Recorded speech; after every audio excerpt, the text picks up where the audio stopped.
14 FTEs that could be affected as a result of those salary increases or labor negotiating cost increases.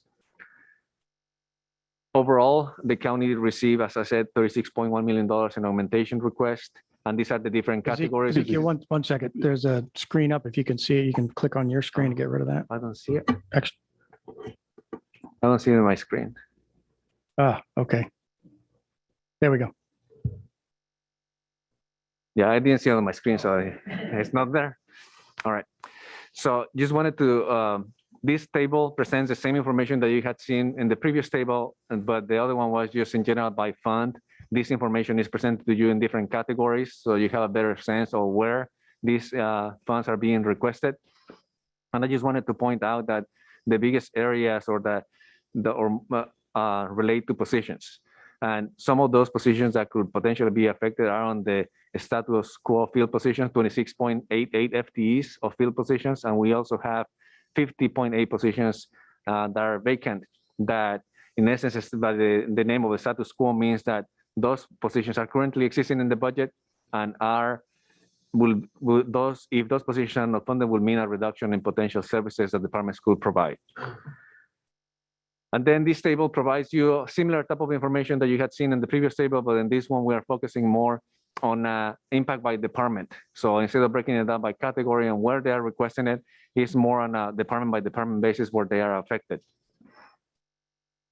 And this following table just extrapolates some of that information and focuses on some of the positions for status quo field and vacant positions so that you have a better sense of the overall potential impact on status quo positions, either field or vacant. And then if you add to that also the status quo other, that is also another positions, but it could be services and supplies and other type of important operating expenditures. When you add the total to all of that, that's $18 million just to continue with the same level of service as in the current fiscal year. And then giving you a larger or more overview of the overall positions by department is the same information that you had seen in the previous slide, but in this case, just give you a better breakdown on a department by department basis on which departments could be affected on the status quo field or vacant positions.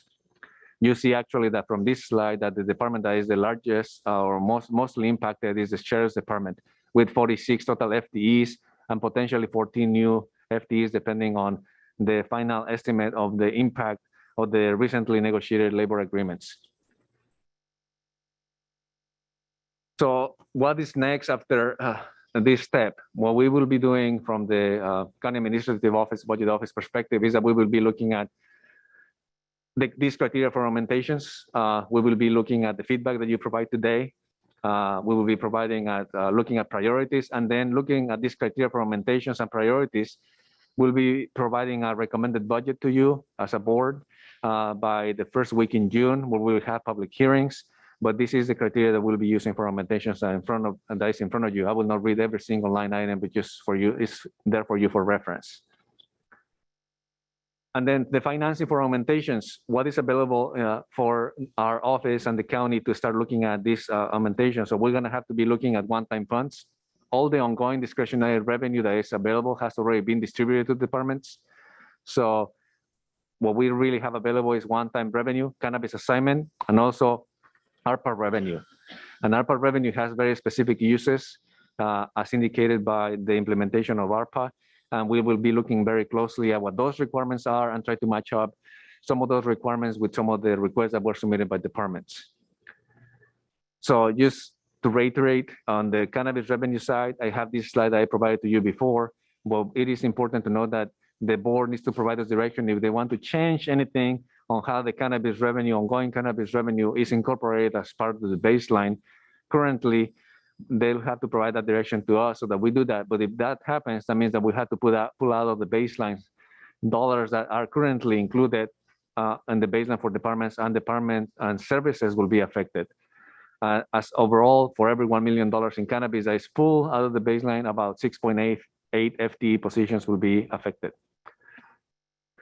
Also, just providing this as part of the overall summary for you, the ARPA plan summary, as Mr. McKee indicated, was actually spread out over a 3-year period, 3.5-year period, so that the county will be able to respond to the pandemic and also be less dependent in the out years onto this type of revenue. And as you can see, we're moving into fiscal year 22-23. When you look at the bottom table in this slide, we anticipate, or the board had approved, using approximately $10.6 million on ongoing ARPA revenue or one-time ARPA revenue to use as revenue loss and the revenue loss category. And then they also had included about $2 million from the pandemic response category. The other two categories of infrastructure and economic recovery have already been fully allocated to a specific activity, so it's not available for use to fund any augmentation. So when we're looking at the potential use of ARPA revenue into the next few fiscal years, we're looking only at the revenue loss category and the pandemic response category. So with that, the next steps at this point after this workshop, we will have budget hearings that will be presented on June 1st and June 2nd. With that, that concludes my presentation. If you have any questions, I'll be glad to answer those. And if not, we can move on to the departmental presentations. Thank you, Mr. Vega. So this will be an opportunity for each of the supervisors to ask any questions on the overall presentation from Mr. Vega. And I will start to my colleague who is here present with me. I won't do it every time, but I can see you. Well, the only question I had is, I thought the last time we were here and the time before, we made it pretty clear that the cannabis account would be continued, and we, even though we'd have a diminished amount to put into the cannabis account, that was universal. How did we get to the point where it got reversed and said, well, we're not going to have a cannabis account. If we keep a cannabis account, we're going to be taking a lot of jobs away from people. Yeah, we're not saying that the cannabis assignment will go away still. The same conversation that we had when the forecast was presented is still true. Cannabis assignment continues to exist, and the policy of allocating ongoing revenue to provide ongoing county services still continues. Just take a look at this from a perspective of, if the county is earning an X dollar amount on a year from cannabis revenues, like if we were getting a paycheck for an individual, right? We're getting a paycheck every month, and this is the dollar amount that we're getting. That's the ongoing cannabis revenue. And then if we have any leftover at the end of each month, after all the expenditures are incurred, you typically will put that on a savings account. So that's the equivalent of the cannabis assignment. And that cannabis assignment will still be available if revenue was received in excess of the overall county expenditures that we will incur. And that's what happened over the last few fiscal years, where we were only spending on the average of about $50 million over the last couple of fiscal years from cannabis revenue. But since cannabis revenue was coming in at approximately 20, there was a difference there of about 5. So that was being set aside on the cannabis assignment. So the only difference that from the last couple of years to this year is that cannabis revenue is anticipated to be much lower than in prior years. But the same policy or the same practice that the Board of Supervisors had implemented of using cannabis revenue conservatively continues at this point. And on the slide that I was showing you, actually, we had only proposed to use about $15 million for fiscal year 21-22, the current fiscal year that we're in. And we were anticipating that we will get 20. But after the tax rates change, then that amount that we expect to receive next fiscal year is only $12.2 million.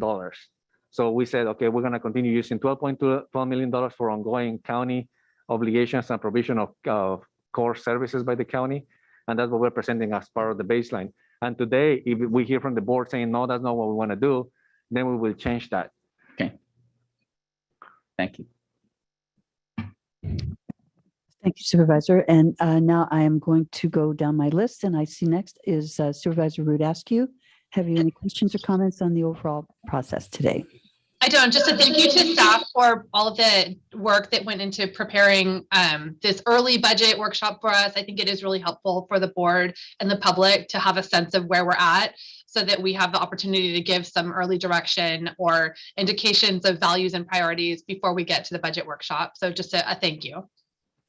Thank you, Supervisor. Supervisor Lopez.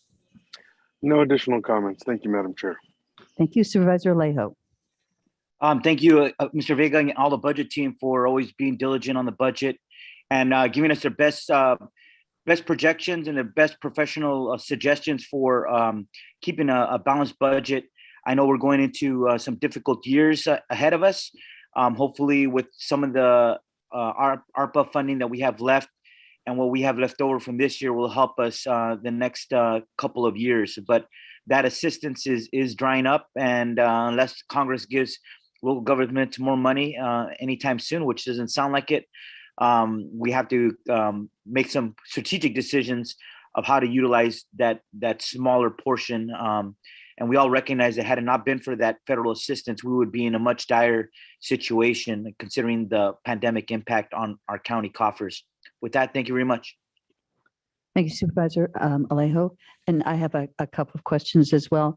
Were there any changes that were made to the financial policies from this year compared to last year?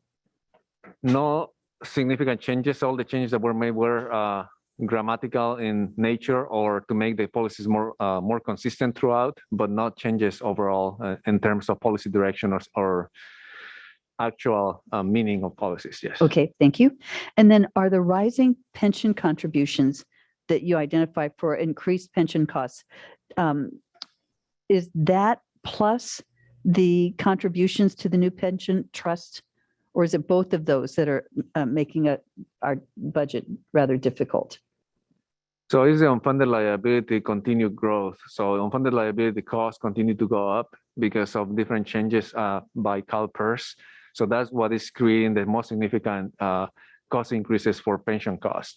In addition to that, the county is also addressing establishing an additional contribution to the unfunded liability. So in addition to the cost that is created by the actual plan itself, what we are saying is that as a county, we think it is appropriate, and the Board of Supervisors proposing to the Board of Supervisors that we establish a program where on an ongoing basis we start paying down, in addition to the UAL required by CalPERS, an additional amount.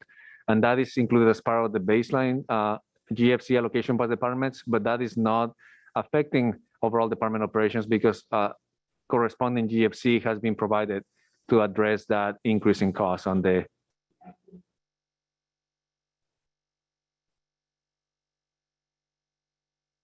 budgets for the additional 30.6 million of the pension trust is being reimbursed by? No. What I'm saying is that whatever is being funded out for the pension, the $30 million that you alluded to, that was for the establishment of the 115 pension trust. And the Board of Supervisors already voted on that a few months back, and we're using one-time revenues to fund that. So that is not affecting the baseline at all. And so could you tell me what the source of the one-time revenue is then for the pension trust? Unassigned fund balance. Pardon me? Unassigned fund balance. The unassigned fund balance. Yes. Okay. And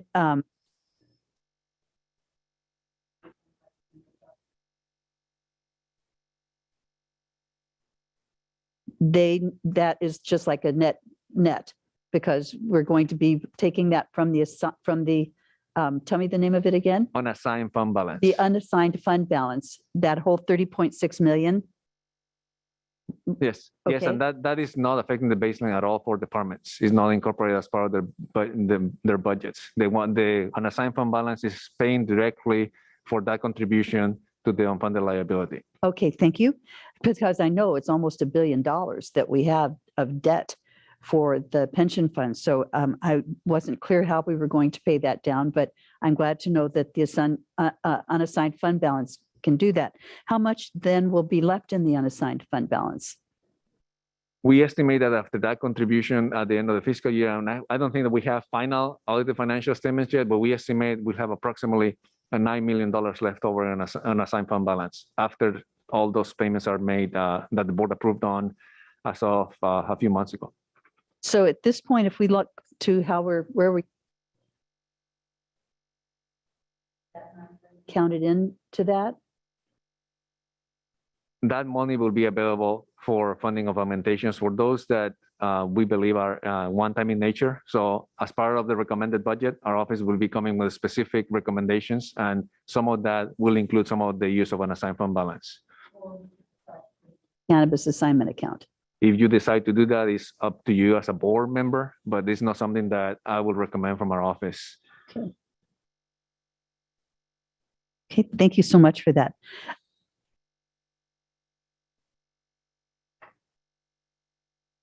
I think that is it, except I just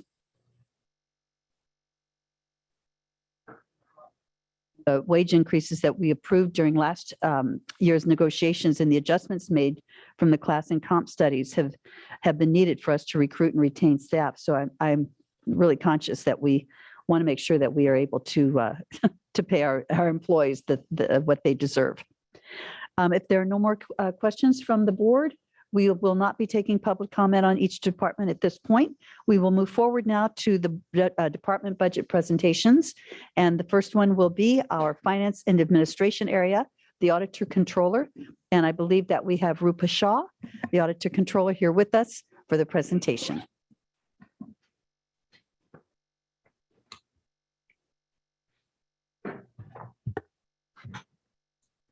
Good morning, Chair Adams, members of the board, Rupa Shah, Auditor Controller. Just as a starting, due to the rising salary and benefit cost, the Auditor Controller's Office baseline budget is facing a shortage. And with the small size and lean budget of the department of my office, there is no room for cuts in non-personal areas to fill the gap. So today, I have a request of augmentation for 2 positions. The first one, as it is on the screen, is in my property tax section to restore an existing accountant 3 position. And as you know, the property tax process is a 3-pronged process where the assessor of the county assesses the property, the assessed values of the property. With the assessed value, they come to the Auditor Controller's Office. The Auditor Controller's Office function then is to calculate the taxes, the property taxes on the assessed value. And then once that process is done in the Auditor Controller's Office, then the property tax pro forma billing are generated in the system that then transfers over to the tax collector's office, tax collector in turn collecting the revenue. Once the revenues are collected, the information then comes back into the Auditor Controller's Office for another complex and highly specialized process of distribution of approximately, $800 million calculated annually, and distributing that to countywide agencies. Approximately 150 agencies countywide rely on this discretionary revenue that our county government, Monterey County government relies on. Those jurisdictions include the cities, special districts, school districts, successor agencies, etc.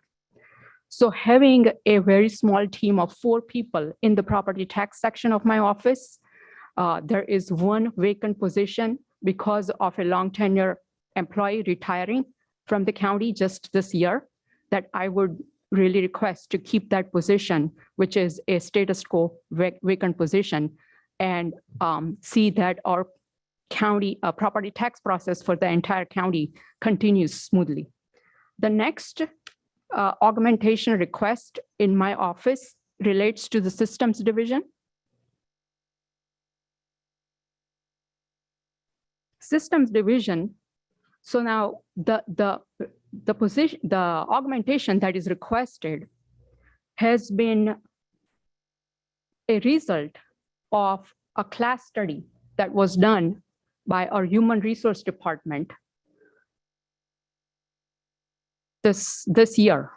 Actually, the position in the Auditor Controller's Office used to be a chief deputy position over the systems division that supervised and managed the systems division. That position was lost in fiscal year 2019 because of the budget cut. And after a long period of waiting and internal work, finally, the Human Resources Department was able to do the classification study and now has identified and recommended a manager position. It's called DISM, Departmental Information System Manager position, which is a lower cost alternative to the chief deputy position that was lost. Now, this position was as recommended and identified, was also approved by the board just recently, this year. And at this point, we are just requesting the funding to fill that position. And so I would really like to see that after all these efforts that has undergone over the last 4 years to fill the manager position at a lower level, after Human Resource Department did the class study, my office did the work in working with the department and coming up with this recommendation that hopefully we secure the funding for the position. And the function of the systems division, as you know, is to support the county's entire county's ERP system applications that include the human resources, payroll, financial, budgeting, procurement, and so forth. The county department really rely on the timely and accurate services of the applications. And we need a manager position to plan, organize, manage the operations of the division with a single point of accountability and responsibility in this important function. So really it is, I also wanted to add just a brief perspective about the cost saving and improvement that we have been able to bring forward in my office. So since assuming the office in January 2019, one of the goals I and my team has been having is to review our internal processes and make improvements in the processes, bring more efficiencies. And to that end, I am pleased to share that we have been able to accomplish and experience results in that area. So as an analogy, in the last 4 years, the county staffing has increased from 5,200 employees to 5,500 employees as well. The services have increased where the county's budget has increased from 1.5 billion to almost 8 billion in the last 4 years. In the same duration, in those same 4 years, my office's staffing has reduced by 2.5 positions. So the point being is that we have been able to provide more services with less resources. However, managing the systems division without a manager position is something that is not sustainable to carry out operations efficiently and effectively and avoiding negative impact to countywide operations. So therefore, that is the second augmentation request. The next one is really not to balance the budget in my office, but it is a very nice thing to have. And I would be remiss if I did not make this, bring this forward and bring this up for the board to consider. So now that we are restarting the internal audit activities in my shop with filling the vacancy of chief internal auditor, that program is going to begin, and having only limited staffing, less than 2 positions in that division of my office, it is a recommendation to set aside X amount of funding for obtaining external audit services as the board chooses. So that funding is not something that my office will unilaterally use. It would be up to the board to decide and make use of that funding, but it's just a set aside for external audit services. About 4 years ago, the county had set aside $200,000 in this bucket, but then not having the internal audit activity, that was removed a while ago. And so now the recommendation is to set that aside so that we have something to go to strengthen the county's ability to address risk areas that are identified in our internal audit work plan. So with that, my overall summary for the augmentation request is outlined on this final slide. $356,000 for the vacant positions that are existing in my office. And then just I'm throwing a number out there, 100,000, or it could be a lower or higher amount depending on what board decides for external audit services to support the internal audit activity of the county. With that, I am happy to address any questions. Thank you very much, Ms. Shaw. And I will go down, this time I'm going to go in the reverse. I'm going to go by district number. So I'll first go to Supervisor Alejo. Have you any questions or comments?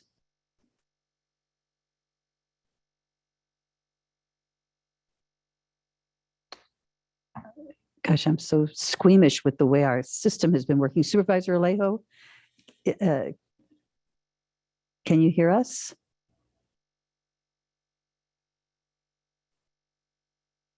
Oh dear. I have, There we go. I'm sorry. Did you say you have none at this point? and are we just giving feedback, thoughts on each department here? Yes, that's correct. Okay, I just wanted to express, I agree on the first request on the Callahan Auditor 3, vacant, but needing that position as, and I know Ms. Shaw has been working to build up her staff, and I think that important, that position is important to her office functionings. Thank you. Okay, thank you. Thank you very much. I will next go to District 2, but my county council has reminded me that at this point, we're only going to ask questions, and then we'll come back and make our recommendations after we've heard everything from everyone. No, So I don't have any questions. thank you very much. Supervisor Rudasky, any questions? No questions. Thank you. Thank you. I have one question, but it was answered in your presentation. So thank you so much for that. And I very much appreciate your being here in person. It was really nice of you. Thank you. Supervisor Lopez have any questions? I'm so sorry. Supervisor Lopez has any question? So, hello, did I miss you, Chris? Do you have any questions? Supervisor Lopez.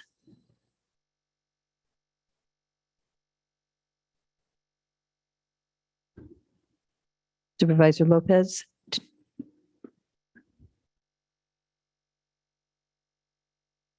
That's again, I'm nervous about the, I'm going to make the grand assumption that he doesn't, but if he has a question, Michelle, I'm sure I know where to find you. Thank you very much. Thank you very much. And now we are going to go to the County Administrative Office, and we will have Nick Chulos to be doing our presenting for today. Thank you. Thank you, Madam Chair, and good morning, board members. I'm going to share my screen here and this up. And do one more thing here.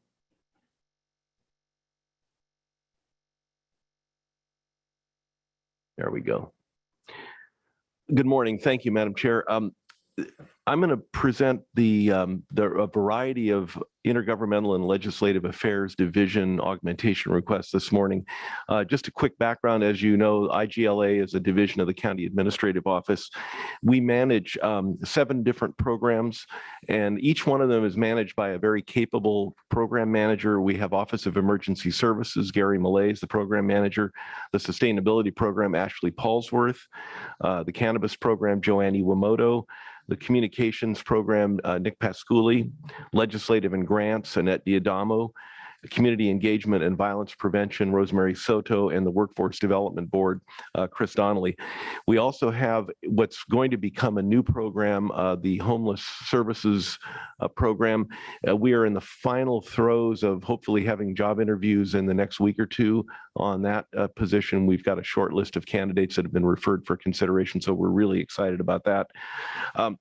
What I'm going to do today is give you an overview of our division's various augmentation requests.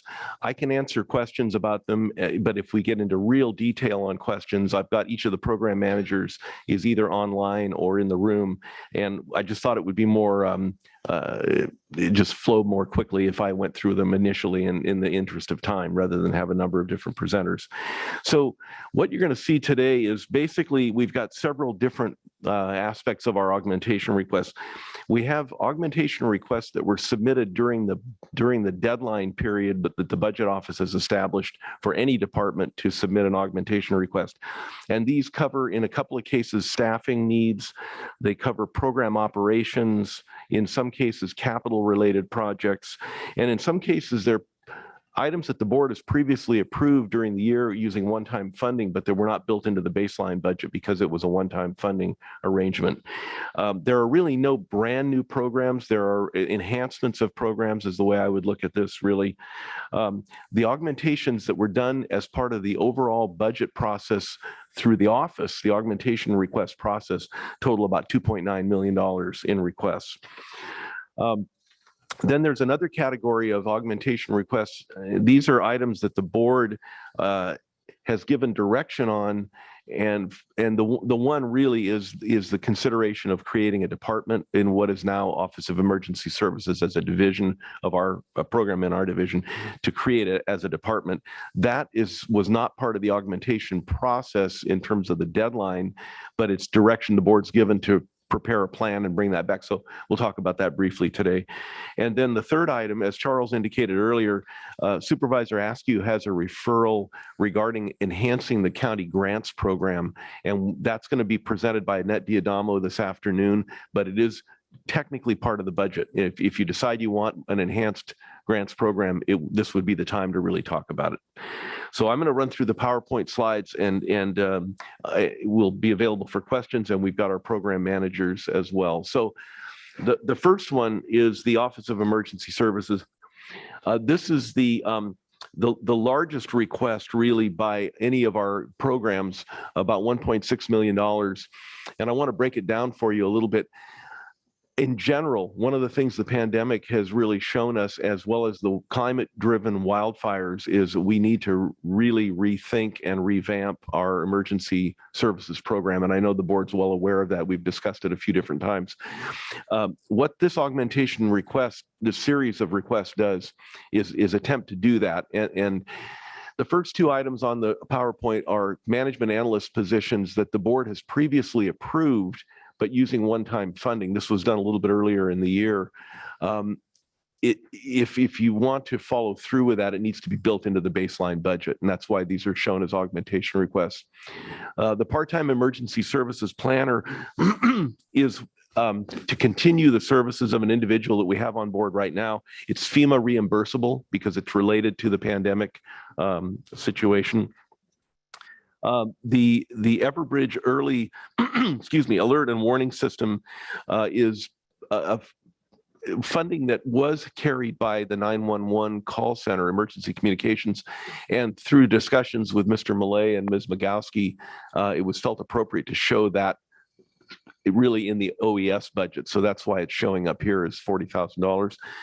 The Evacuation Football is essentially a set of hard copy evacuation maps that would be distributed to all first responding agencies, so that if the event that communications were down for some reason, first responders in the field would have adequate and accurate evacuation maps that they could reference that wouldn't need to be tied to any digital communication system. The term football is one that's used in the federal government. It's a little more ominous sounding actually than really what it is here, but at any rate, the emergency generator, the $150,000, is to finalize a project. We got grant funding in the past year or two for public safety power shutoff backup power systems. It was a grant through Cal OES. We want to install one backup power system here in this building that's more robust than the one we have now. And the project is underway, but needs $150,000 to complete. There were apparently some cost overruns that need to be accommodated. The NGen radio maintenance is a small amount. It's the public safety radio system. The COVID funeral assistance program is really just a shift of funding the board had previously approved into this year's budget. So it's in a sense, it's not new money, but it needs to be reallocated or reauthorized for this next fiscal year. The last three items really are in the category of capital projects, but soundproofing in the EOC office, for those of you that have been over to that facility, there's not a lot of privacy in some of the rooms, and it was felt that it might be a good idea to have that. Office space reconfiguration, $180,000 would be to handle what is the increased staffing level that has been discussed earlier by the board. And then the final, and it's a big item, I certainly admit, the $415,000 for the OES share of security fencing. There was a study done a couple of years ago that indicated that there really needed to be more secure fencing and a better security environment at that shared facility. I know you've been over there. It's a shared facility with 911 call center and Office of Emergency Services. It's an absolutely critical facility that right now does not have adequate security. There are individuals that are found trying to get into cars of some of the employees, people sleeping in the bushes, that, it's a bit of a security issue. So this would be the OES share, and I believe Ms. Magowski will be talking to you about the emergency communications share.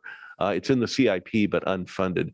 So that's the overview, and I'm going to talk in a little while about the departmental aspect of OES. But these are the augmentation requests that were submitted by the program manager within the deadline set by the budget office for augmentation requests. So if you want, I can stop at each one of these, Madam Chair, if you'd like, or I can go through all of the IGLA requests and then come back to them as needed. Why don't we go through all and then come back? Okay. Thank you. So the next program is the sustainability program managed by Ashley Paulsworth. And Ms. Paulsworth is in the middle of working with the Board Alternate Energy and Environment Committee and the community on creating a climate action plan. And there's grant funding for the creation of that plan. What there is not funding for is the CEQA document that once that plan is done would need to be completed. So that's what the biggest part of the $432,500 augmentation request is, the CEQA portion of doing the climate action plan. The Civic Spark interns, those are individuals that are paid interns. One of them would be working on the municipal climate action plan and doing quite a bit of work on EV charging operations, and SB 1383, the new state law requiring enhanced composting and that sort of thing. The other intern would be working on stakeholder engagement for the climate action plan. The share of the regional grant writing assistance, the $20,000, that's a collaborative effort by the cities and counties in the AMBAG region to develop a grant writing program that would assist in bringing in pretty significant money that would help with electrification projects.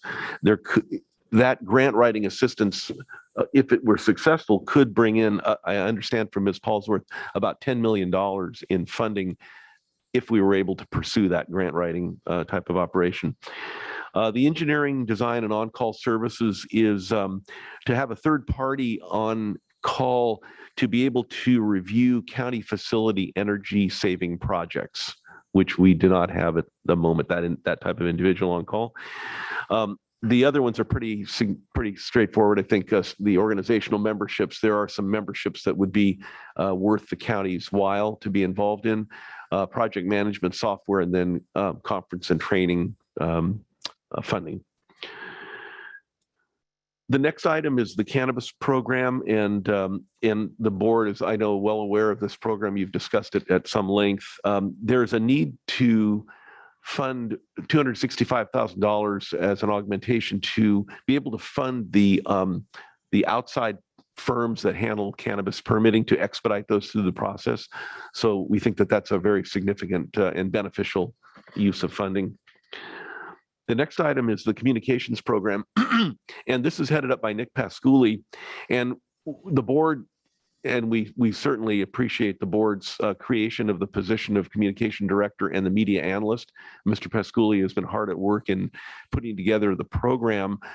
There was not funding really for operations of the program that was at the time the position was created. So this funding would essentially do that. This $195,000 total augmentation. The first one is a public service announcement placements to really, and it's not just about COVID, it's about any county communication effort. An intern, there's even with the staffing that we have there, I'm understanding that there's a need to do a lot more follow-up work in terms of communications with departments and the public. We are even considering putting together a county events calendar, because right now there's really no centralized place where someone could see what type of events the county is sponsoring and undertaking. The equipment is digital video, audio, and photo equipment, which would allow Mr. Pasculi to do the kind of communications outreach that I think the board is interested in. Training and conferences, social media software is really tracking to determine penetration of messaging. That would be that expense. The photographer and videographer would be an on-call professional photographer or videographer who could, when the county has an event or some type of an event or public session that would require professional photography or videography, this would allow that to be done in a really professional manner. And then supplies. So none of this was contemplated, but not really fleshed out until we had the communication director on board. That's why you're seeing it at this point in time.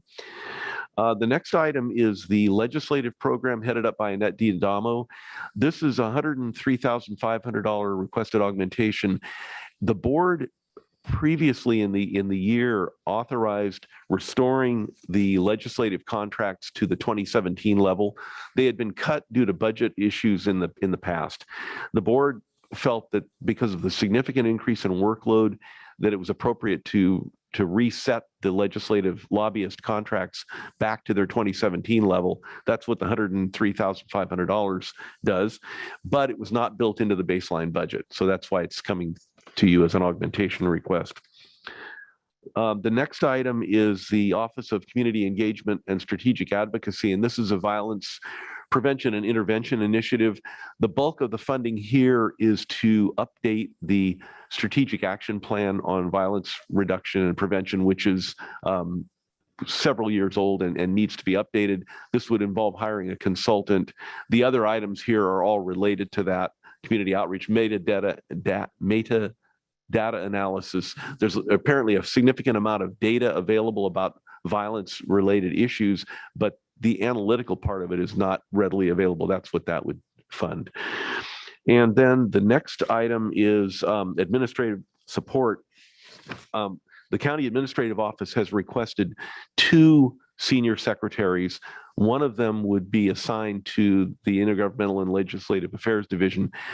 We have a lot of programs and we have a lot of committees that we're responsible for and a lot of public interaction that frankly, we just don't have enough support staff. And this would give us an additional level of support staff, which would help us greatly.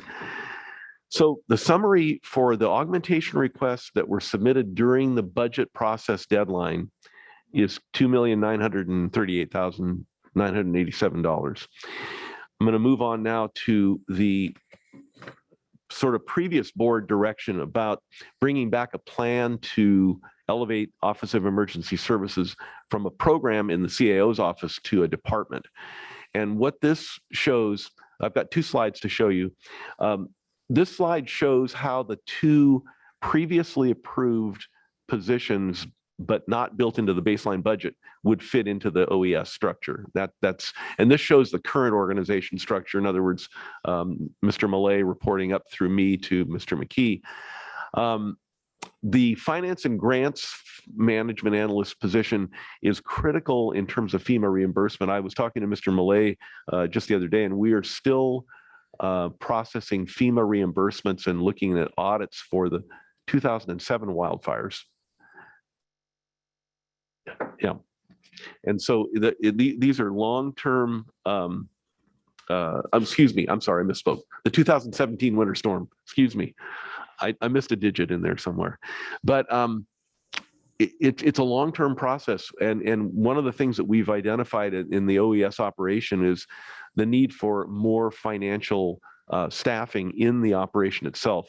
The FEMA reimbursement, there are grant funding opportunities that we think we could go after with this management analyst. But the biggest issue here really is the kind of tracking and auditing that needs to be done to make sure the county gets as much reimbursement as we can when there's a declared disaster. The second one, the training part of it, one of the things that has really been highlighted in the past few years with the pandemic and the climate-related disasters is the need for better training of the county disaster service workers that are going to be asked to serve at the EOC or in the EOC virtually or in person when there's an activation. So there's a need for a really robust and ongoing training program. It wouldn't be a one-time thing. It would really be an ongoing operation. So now I want to show you, I think we're getting near the end of my part here. This would show how the funding, what funding would be needed to finalize the elevation of OES to a department, as the board has asked us to look into and given us direction to pursue. There really is, there would be some minor salary increases to reclassify a couple of existing positions, the manager to a director, the senior secretary to an administrative secretary. The one significant addition would be the creation of a deputy director position, which we think is vital in this particular operation in terms of chain of command and growth opportunity as well. So for the total cost of elevating OES would be $190,000. Now, there in the out years, there would probably be a need to look at additional funding as well if the department were to grow beyond this picture. But this would give the county the ability to create OES as a department. And that concludes my slide presentation, Madam Chair. I know I went through that all pretty quickly, but I'd be glad to answer questions. Or, as I said, if there are real detailed questions, the program managers are available as well. So Thank you so much for your presentation. you're welcome. And I will now go to my colleagues to see if there are any questions at this point, not comments. So I will start with, again, we'll go back to D1. Supervisor Alejo, have you any questions? Yeah, I wanted just to be clear. I know this was mentioned, but just on the legislative committee contracts, it wasn't the amount that we already approved. It just seemed awkward to me that it wasn't part of the made as part of the baseline when we approved it, because these were contracts that the board already had approved. So it's not, they're not asking for something additional, but something that we're already obligated to do. Is that correct on that, Mr. Chulos? Yes, Madam Chair, through the chair. Yes, Supervisor Alejo, that's correct. And I just wanted to point that because we made already the decision, but for some reason we're making that committee and staff come back and ask for something that we're already obligated to do. So I just want to make sure when that comes back that we already have that responsibility, because we already approved that contract for that increased amount for our legislative advocates. Thank you. Thank you. Okay, so we'll go to District 2. Supervisor Phillips, questions? No,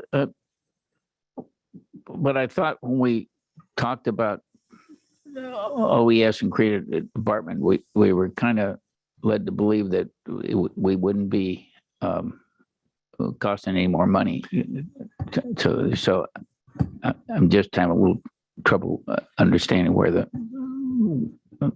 monetary request is coming. Madam Chair, I think my answer to that would be that that's why we're bringing that back through the budget process. I think we did indicate to the board that we felt that a deputy director position was needed, and that wasn't costed out or really specified to the board, but we're bringing it back now as part of the budget process so you can see what that would cost if the board wishes to pursue that previous direction. Thank you, Supervisor Phillips. And now we will go to Supervisor Lopez. No additional questions. Just did want to state that I did hear Rupa's entire presentation and didn't have any questions on that one either. I was in the closed session room and I could not connect. Thank you, Madam Chair. Thank you so much, Supervisor Lopez. Supervisor Root asked you, do you have any questions? I do have a few questions. Thank you. Let's see here. In regard to the climate action plan, my understanding is that climate action plan is a required mitigation of our general plan EIR. So I guess my question is that actually an discretionary or optional expense, or are we obligated and required to complete that climate action plan by the end of this year? That's a great question, Supervisor. My understanding from Ms. Paulsworth would be that we are on target to create the plan this year, this calendar year, and that we do have funding to complete the plan. But what we don't have is funding to do the CEQA component, which is a critical component. It is a mitigation requirement. Doing the plan is a mitigation requirement of our county general plan. Doing the CEQA is, I think frankly, we assume it's a given that we need to do that. It has to be done. So Okay. to complete that plan.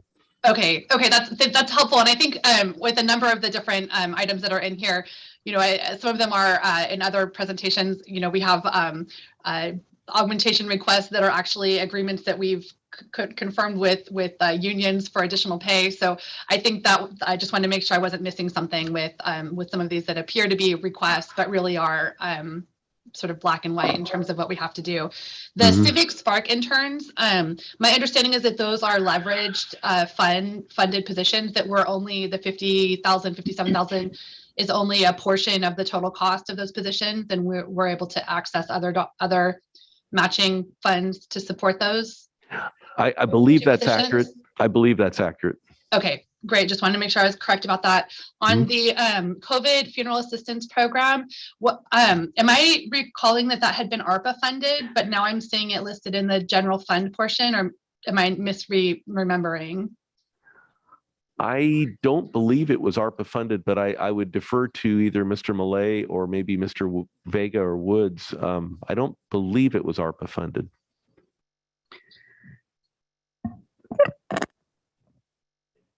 If this is Ezekiel Vega. It is ARPA funded. Right now I'm looking at your augmentation request, Nick, and there is 318,000.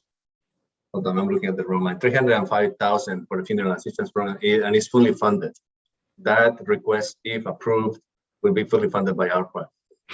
My understanding, and I'm confused about this, Madam Chair. My understanding from talking to Mr. Millay yesterday was that we were requested to submit an augmentation request because we needed to carry that funding over to the new fiscal year. And maybe I got that confused. I don't know. But if it's fully funded and ARPA funding is used, I guess the question would be, do we need an augmentation request? That's a question for Mr. Vega, I think, frankly. Yes, that augmentation request is because what you just said, Nick. The funding needs to be carried over from one year to the next. The board approved the funding for the current fiscal years. In order to go to the next fiscal year, the board has to approve it through an augmentation, but it's fully funded. Okay, so it's I understand that. Thank you. I have this thought in the back of my mind that some of what we had proposed for funeral expense was covered by ARPA, but there were some people that didn't qualify to get the ARPA funding. And that I thought that that's what this 300,000 was for. I don't believe so, Madam Chair. I can check that out further, but I don't believe that's the case. But I appreciate Mr. Vega's explanation. So. Yes, I think he probably would know better than anybody else. Thank you. Okay, thank you. And I just had one other question also. For this emergency services, the OES sheriff security fencing for the which is the unfunded CIP portion of the project. So I guess I just had a question. I know that there are other other departments that have CIP unfunded requests that they were not putting through the budget process. They were only putting through the CIP process to identify funding through the CIP process. So I guess I just wanted some clarity on if there is a CIP unfunded need in the coming year, should that come through this augmentation process, or as the OES sheriff security fencing is listed, or is there a separate process by which other departments are using to secure funding for their unfunded CIP needs? Madam Chair, I would defer to Mr. Vega on that question. Yes, thank you for that question. So in general, when a department has a funding need for the next fiscal year, they should be submitting an augmentation request.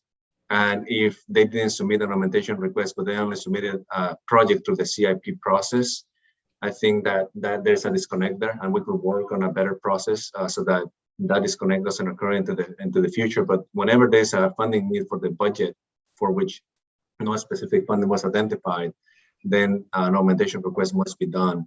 And I'm not sure what the practice has been in the past, and maybe I'll defer to Mr. Woods, who is there in the chambers also, if he wants to clarify, in addition to what I just said, what else can we do? But I think that we could just look at the process, ensure that there is no disconnect between the CIP and the budget request process. Okay, great. Thank you. And then I guess the other part of that request or question is in regard to the OES share of security fencing. I know that's been a long-standing need at that location. Is there funding for the 911 portion? Madam Chair, I don't believe there is. I believe Ms. Magowski is putting in a share for that department's share of the funding. I believe that's the case. Okay. If I can comment. Oh, I see. I'm sorry, that isn't showing on my screen. I see that Leanne has her hand up. So perhaps she could respond to this. Yes, good afternoon or good morning, Board of Supervisors. Leanne Magowski, Emergency Communications Director. This is a long time standing need for this building. And we sought some counsel and it was recommended that we put this through the budget process. Emergency Communications has funded this in their next year's budget, and we are asking for no additional augmentations, but we certainly support OES's augmentation to get this critical need around this security infrastructure building. Okay, great. Thank you for the answers to my many questions on these items. I appreciate their presentation. Thank you very much. Thank you for your answer, Ms. Magowski. And I have no further questions.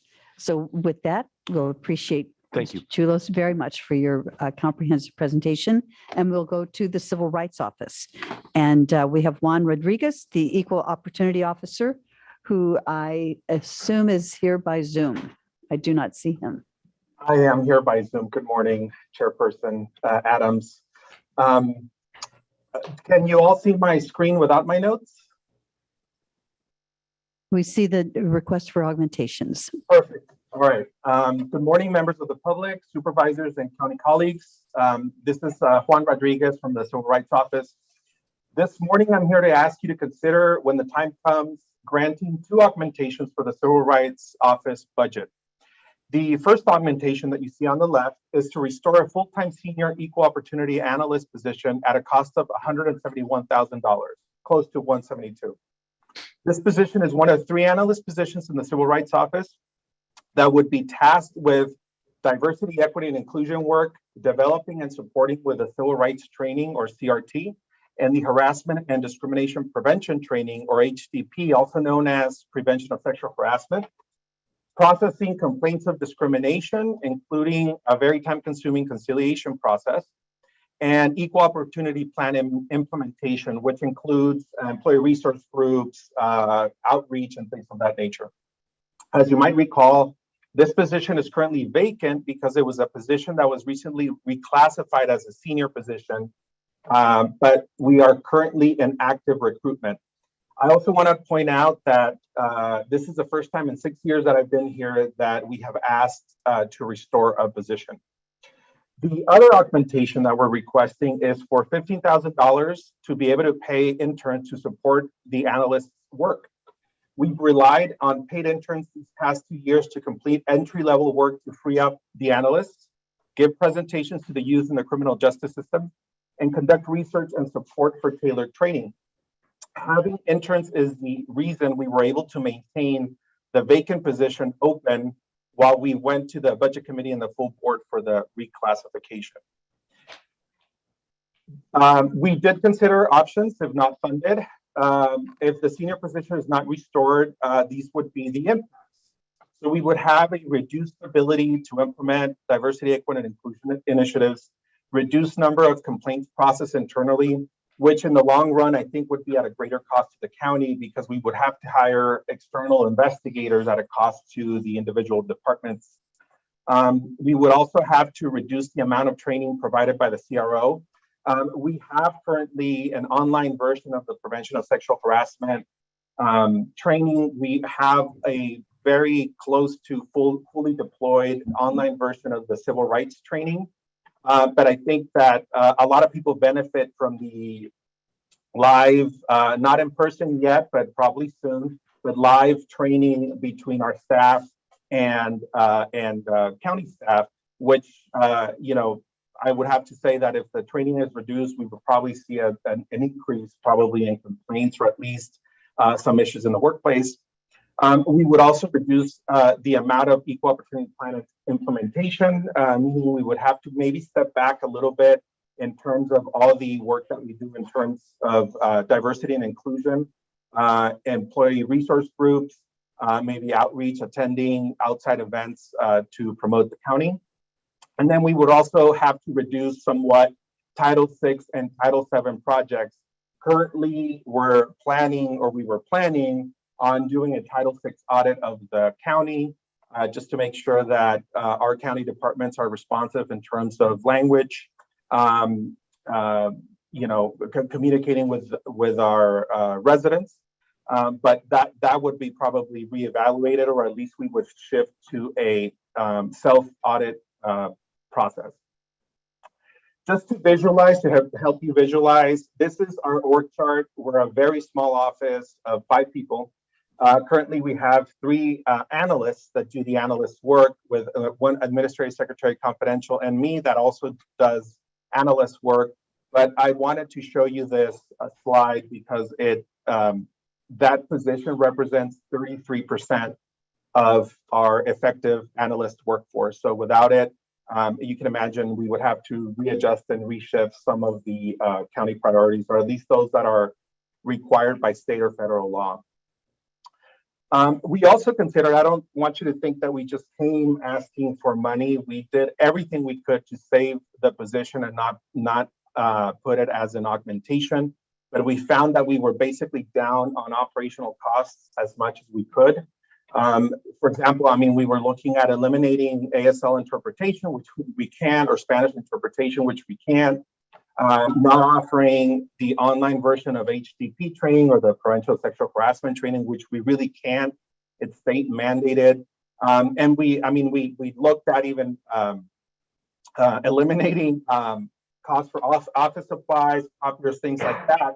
But even doing all of that, we still would be down by about $70,000. So it was the best option available to us to offer this position as an augmentation. In terms of the interns, if the position is, or the augmentation for $15,000 for paid interns is not granted, we would reduce the effectiveness of current analysts. Like I mentioned, we have relied greatly on our interns for the past 2 years that have been performing maybe lower level work to free up the analysts to do other things. We would have to suspend our partnership, one that we really, really like with the probation department, providing training to youth in the criminal justice system. Right now, that is obviously with analyst supervision, but that's in the hands of the intern in terms of development, and also meeting with the kids a couple times a month, depending on the needs of the probation department. We really like that program, but we have no capacity as analysts to continue it. We would also have to reduce the availability of tailored training to departments and community organizations. As you might recall, we do this for certain departments that ask us to do specific training that is outside of the civil rights training or the HDP. We also have contacts and partnerships with community organizations. Once in a while, we've been asked to, and we provide, of course, training regarding equity to outside community organizations. And we would really love to do that because we think that, even though they're not county workers, they're still part of the community, and as the public officials for the county, we have a responsibility as a county, for the county as a whole. So that would have to be reduced somewhat, and also reduce diversity, equity, and inclusion best practices research. We would still have to rely on our interns a lot to help us do some of that research that the analysts might be too busy to do. So with that, I just want to say one last thing. You're going to hear requests from colleagues that do very important work for the county. You would probably hear requests for very, very large sums. When you do so and you consider funding the several county departments, please do not forget the important work that us small departments do for the county, and how a small budget shortfall can have tremendous consequences for us. The general fund is limited, we know that. And some of us that do not receive federal state funds, this is our only lifeline. With that, I ask that you consider these relatively small in the whole scheme of things, obviously very big to me on a personal level, but greatly impactful to the Civil Rights Office augmentations. Thank you. Thank you for your presentation. I'll come to the board now for questions. And this time I'm looking down the line. Is there any question from District 2? Any question from District 3?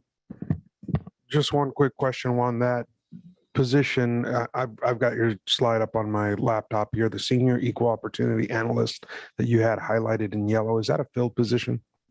It's currently not filled. We didn't fill it because we've been working with HR and the County Administrative Office to reclassify that since about August or September of last year. It finally went to the board in January. So we're in active recruitment. We already sent out the recruitment. We have a list, but we're kind of now in limbo. So to a quick answer to your question, yes, it's vacant, but it wasn't planning to be vacant. Thank you.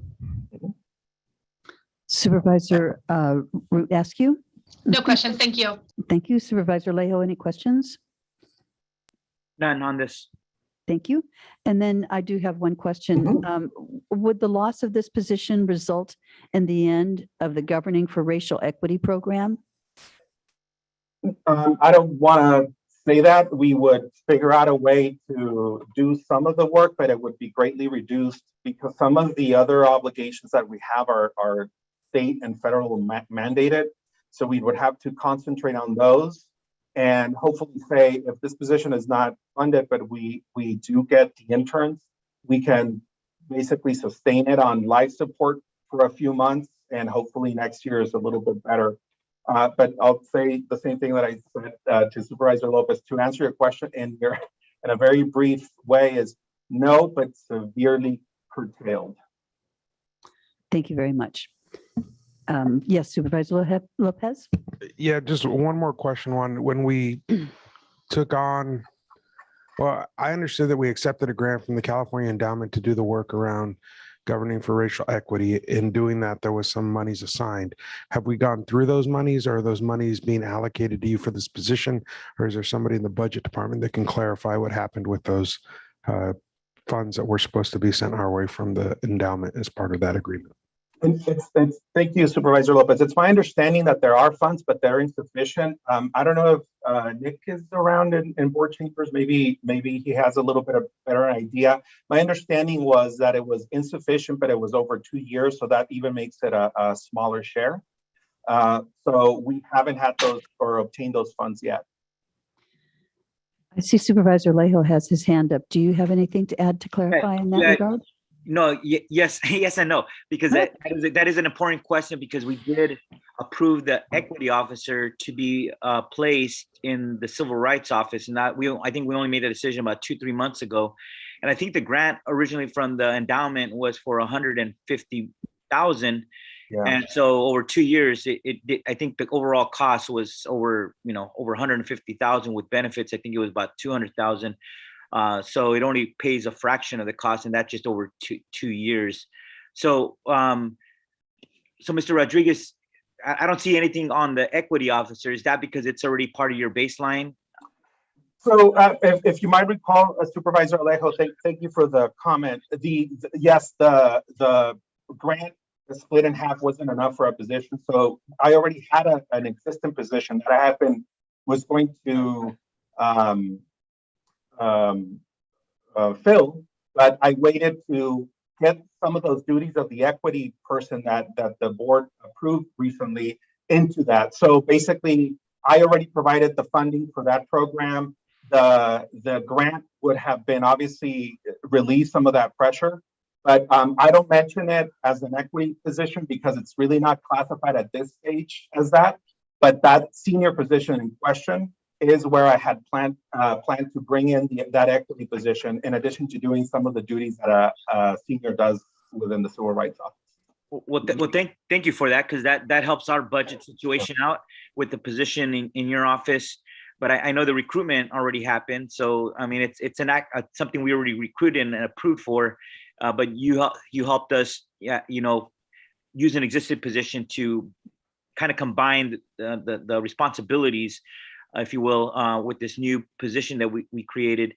But so that gives me more reason to be supportive of wanting to keep that other position, since you did try to make this work out for the county by helping us save some money there. Thank you. Thank you, Supervisor. Are there any other questions from the board supervisor? Madam Chair, Yes. could we get some additional clarification from Mr. Chulos? Yeah, let me try to shed a little bit more light on that, because when the California Endowment grant was received, the GARE program was in the county administrative office. And my memory of the endowment grant was that the endowment had some pretty specific direction about how they thought the funding should be used and what type of position, and an executive level position in the administrative office. After a lot of discussion, the board's decision was that really appropriately that position ought to be housed in the civil rights office.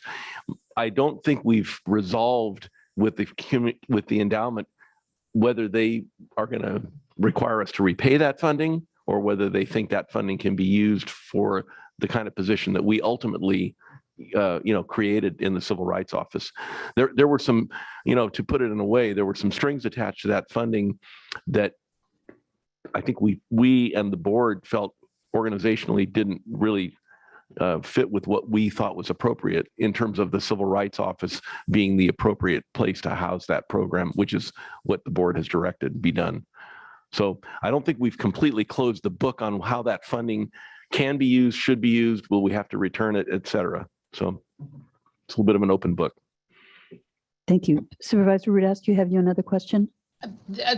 Thank you, Nick Chilos, you answered my question. My question was specific to if we would need to return the GARE grant funding as a result of not fully funding this position, and or because of our previous decision to place the equity officer position within the CRO's office.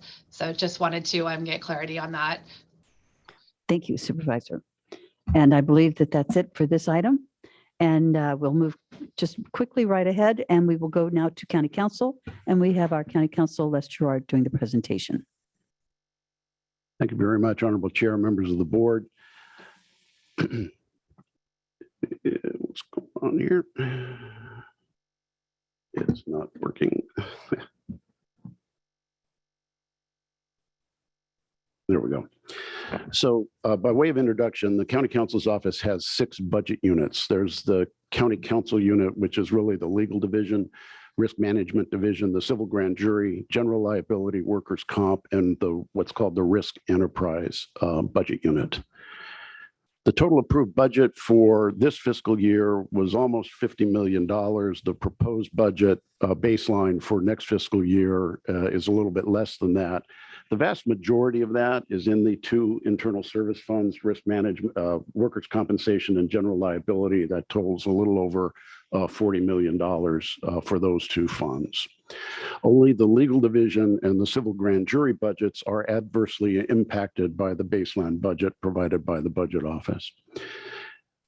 Let me augment a little bit what Mr. Vega said about how the baseline budget is developed, at least for my department. So we're asked to provide an estimate of our expenditures for next year, and our estimate is based on status quo. We're not asking for new positions, new programs, just status quo.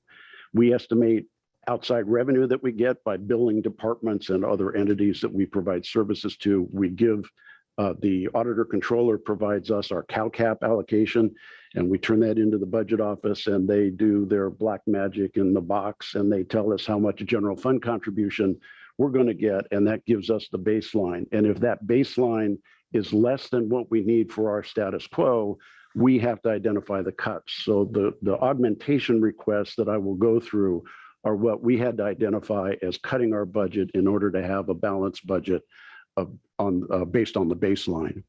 So the baseline budget in the legal division is a little over $8 million, and it requires a reduction in expenses of about $500,000. The legal division impact is driven almost exclusively by unfunded pay raises due to a salary survey for my deputy county councils and negotiated pay raises. That's almost $500,000. Only a small portion of these increases can be absorbed with non-personnel adjustments. The civil grand jury budget requires a reduction in expenses of a little over $12,000, of which a little over $1,000 can be absorbed through some cuts otherwise in their budget. So addressing the baseline required us to propose deleting a vacant deputy 4 position, a reduction of 1 vacant deputy 4 to a deputy 1, reduction of 2 chief deputy positions that are currently being underfilled by deputy 4s, 2 deputy 4s, and a reduction of 1 MA2 position, management analyst 2 position, which will soon be vacant due to a retirement, to a management analyst 1 position. I would point out that the vacancies exist due to a recent resignation and a recent retirement. We are actually, and some promotions. We are actively recruiting for the positions, and we are actually ready to propose conditional offers to candidates for those positions if they are restored. So here's a summary of the augmentation requests. You can see that the largest is to restore the deputy 4 position, about $275,000. The next largest is restoring the deputy 1 to a deputy 4. It's a little over $130,000, and the rest are indicated there for a total augmentation request of, again, a little over $500,000. So the justification for these augmentations is that we are a service department, and we rely upon personnel to provide services to the board and the county departments. Our budget is lean, and there is little to cut in the way of non-personnel line items. Losing a deputy 4 will require us to prioritize assignments, resulting in delays and lack of service. For example, I'll have to prioritize those board offices that support my augmentation requests over those that don't. And the budget office will be last in the priority list for services. Thank you for that clarity.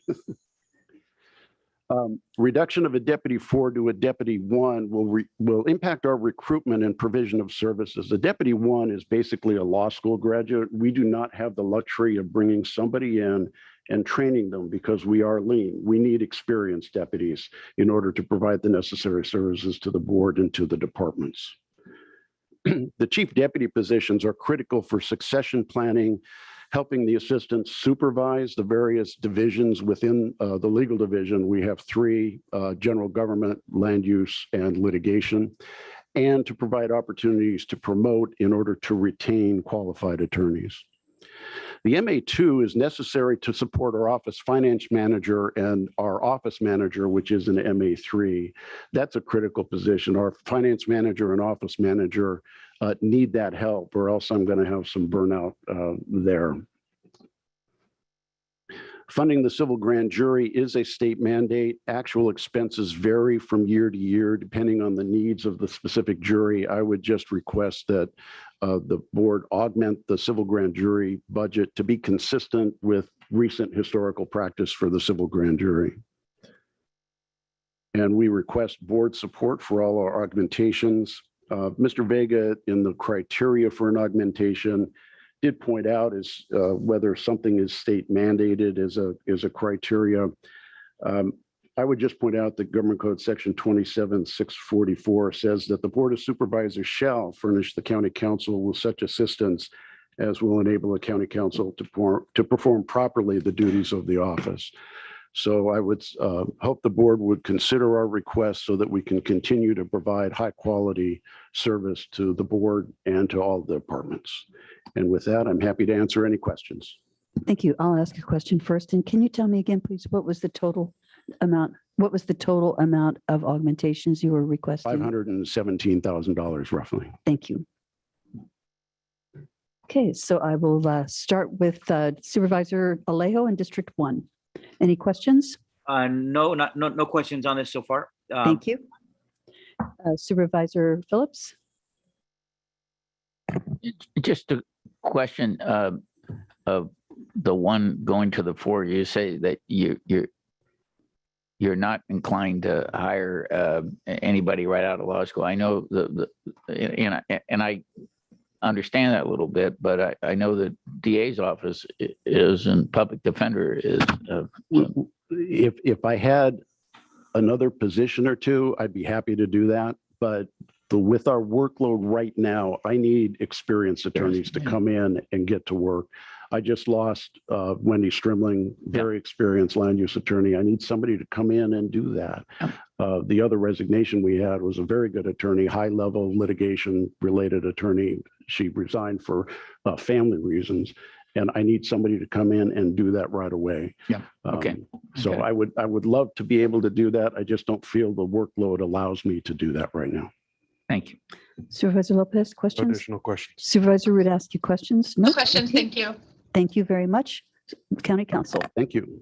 All right, and now moving forward, I see we're all set up for human resources, and we have Irma Ramirez Bao, the Director of HR, and her team, who she will introduce. Thank you. Morning, and it's still morning. Madam Chair, board members, CAO, Charles McKee, and Les Gerard. So similarly, as Juan Rodriguez presented, our Civil Rights Officer, and Les Gerard, County Council, the HR department is also an internal services department, and we rely solely on our funding by CalCap. So when the budget office tells us we need to establish our budget on a baseline, and we can't meet that baseline, what that means is we have to cut positions. We have a very, very lean budget. We have cut wherever we could cut in office supplies, et cetera. So I am here today to ask that the board consider restoring 4 vacant positions. And I have purposely kept these vacant because I just could not have the heart for laying off any person coming into my department. So I'm hopeful that the board will consider restoring the 4 positions. The dollar amount for these 4 positions equates to approximately $6,552,000 and $659. So the positions in question is 1 management analyst, 1 that is in the administrative unit, 2 positions that are associate personnel analysts in the class and comp unit, and 1 associate personnel analyst in the employee and labor relations unit. Now I do have Wendell Sells, who oversees my class and comp unit, who will talk to you about the class and comp. And then I also have Ariana here on my left, who oversees my employee and labor relations, who will speak to why that position is so critical. So moving on. So I want to be able to share with you, we do have our mission statement for the admin unit. And the mission statement for our admin unit is to provide countywide human resources leadership, direction, and support in collaboration with county departments to promote responsive customer service, employee development, transparency, teamwork, and consistent and fair practices. Now, what I would like to share with you is that in this past year, and I'm just going to read what I wrote down here. This past year, the Human Resource Department has been instrumental in developing and implementing policies to support county departments and employees during the COVID-19 pandemic. In addition to that, we have been developing process improvements in the delivery of HR services to ensure top quality services to our customers. In a future meeting, I would like to come and present to the full board our strategic initiative accomplishments that we have accomplished within the last 3 years. Very impressive. We've had the opportunity to present this to our board HR committee, and I would like to have that opportunity to present to the full board. And while we've been busy with the policies of COVID, would like to remind the board that we have negotiated 18 bargaining units and supporting departments with all employee relations matters, which Ariana will share with you what those numbers are in that support. In addition, we've been very diligent in conducting and implementing many classification-based wage studies in accordance with the county's new compensation philosophy. So in a nutshell, I wanted to kind of share that with you, but as it pertains to the management analyst 1 position, this position is, again, in the admin unit. This position will support me and will support my assistant director of HR and our program managers. This position is key in the sense that it will continue to do researching and gathering and analyzing of information as we are constantly looking at ways to improve our policies and procedures. I'm not asking for this, but I did eliminate my administrative secretary confidential position in order to balance my budget. This position will be key as in addition to what I just mentioned, will also be instrumental in entering all board reports into Legistar. This position supports me with my meetings that we set forth with the board HR committee. So the person prepares the agendas and the minutes. And again, we'll be supporting the program managers and myself with future policies as we move forward with process improvements. And the next here, I will pass it over to Wendell. Good morning. So the Human Resources Department is requesting an augmentation to restore 2 vacant associate personnel analyst positions in the classification and compensation unit. These positions are critical for the organization as the primary duties involve ensuring that the county is providing a competitive and fair compensation system and maintaining a standardized and equitable classification system. The 2 vacant associate personnel analysts will be tasked with assisting departments with requests for new and existing classifications, base wage, classification and organizational studies, and also updating, creating, and maintaining approximately 820 countywide classification specifications. On the next slide, what you'll see is a snapshot of the output that the classification and compensation unit has been working on over the last 2 years as it relates to classification and base wage compensation studies. In fiscal year 2021, we had 33 studies that carried over from previous years. Additional 66 were approved, and the team was able to complete 40, and this is with 2 analysts. 19 of those studies were taken to the board for action. So this is either implementing a base wage study or a reclassification. At the end of that fiscal year, we had 59 remaining active studies. So from July of 2021 to present date, the team has approved an additional 30 studies, have completed 44. 26 of those studies that have been completed or closed were requested by departments, with an additional 18 being requested by the union, primarily SEIU. Of those 18 studies, it has impacted about 1,400 of SEIU's members, which is about 42% of their total membership. So we have taken about 24 of those studies to the board for action. And right now, we currently have 45 remaining active studies. And I just wanted to once again mention that this is just currently with 2 staff. So with those additional 2 associate personnel analysts, we would be able to continue to take care of the remaining active studies we have on our list. On the next slide is the request to classify. So this is a process where departments can either request for a new or reallocate an existing classification. As you can see on the row where it says budget cycle, so as a part of the budget cycle, the classification and compensation unit plays a critical role of reviewing the RTCs that are submitted as a part of the budget cycle. And the time period for us to review those requests are from December to February. After we review, either approve or work with the department to make some changes to the requests, those requests are actually provided to the budget office to be included in departments' budgets. In addition to the RTCs that come during the budget cycle, we also receive RTCs outside of that. So you can see in fiscal year 2021, the team received 52 requests, and current from July 2021 to present date, we have received an additional 20. So this is work that we do in addition to classification and base wage studies. And I do want to mention this does not include Natividad. They actually manage their own RTC process. On the next slide, we're going to go over just the classification and specification updates. So this, once again, is another critical role that the team plays. As you can see, we have about 81 classification specification updates that were requested. An additional 12 were approved and 19 were completed, which left us with about 74 class spec updates that needed to take place in 2021 that carried over to this fiscal year. So currently we have about 77 that we are still needing to take care of this year.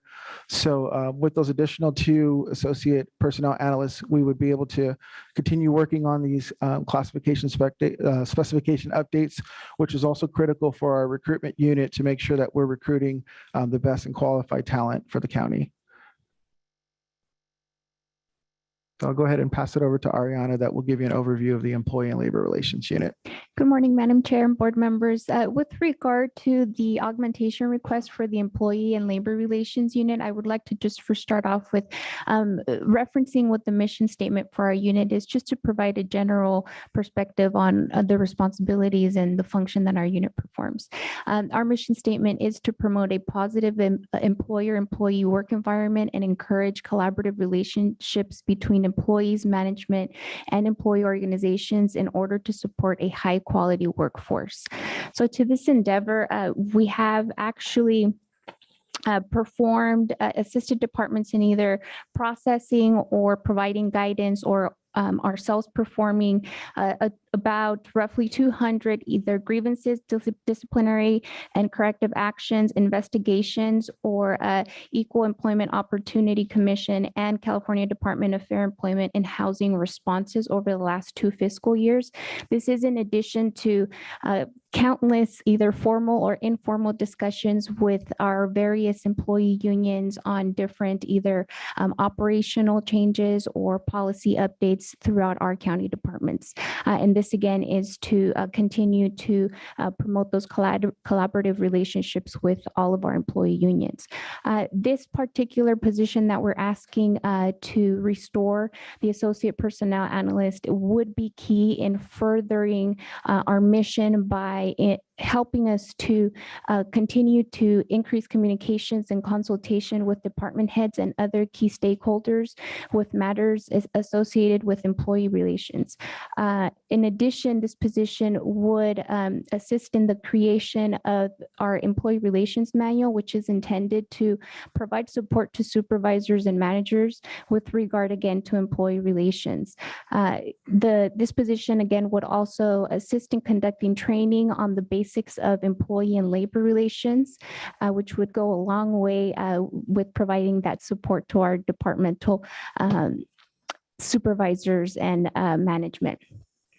This position again would also participate in the implementation of a pilot case management system, which would improve the performance management of complicated employee relations cases. Also in the arena of training, this position would help develop and conduct disciplinary action training to include how to write disciplinary letters and other steps in the disciplinary process, as well as developing and implementing a performance evaluation training that would also include updating the performance evaluation policy procedures, as well as the forms associated. The position would also assist in implementing an overview orientation to educate newly appointed supervisors and managers on our various union contracts, as well as our personnel policies and practices and the county's discipline model. And lastly, this position would be key in assisting to develop a process for providing timely support and guidance to departments in response to disciplinary questions. And I'll hand it back over to her to conclude the presentation. So therefore, we are asking that the board consider restoring these 4 critical positions. Again, that dollar amount equates to $652,659. And I'll be happy to take any questions. Thank you. And this time we'll go in the reverse. I have no questions. Supervisor Rudascu, none. No questions. Thank you. Supervisor Lopez, none. Supervisor Phillips, none. And Supervisor Alejo. None either. Thank you. Thank you very much. Thank you very much for your comprehensive presentation. And with that, we are going to move forward to land use and environment, the housing and community development area. And we have with us Eric Lundquist, who is the director of the Housing and Community Development Department.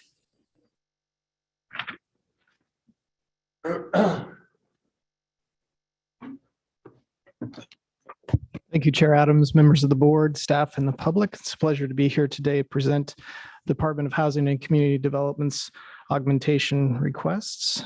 Bear with me 1 second while I share my screen. This is the Housing and Community Development Department's sophomore year within the budget. Last year, or this current fiscal year, is the first. The Housing and Community Development Department was established as a result of the dissolution of the Resource Management Agency, creating our department, Housing and Community Development, along with Public Works, Facilities, and Parks.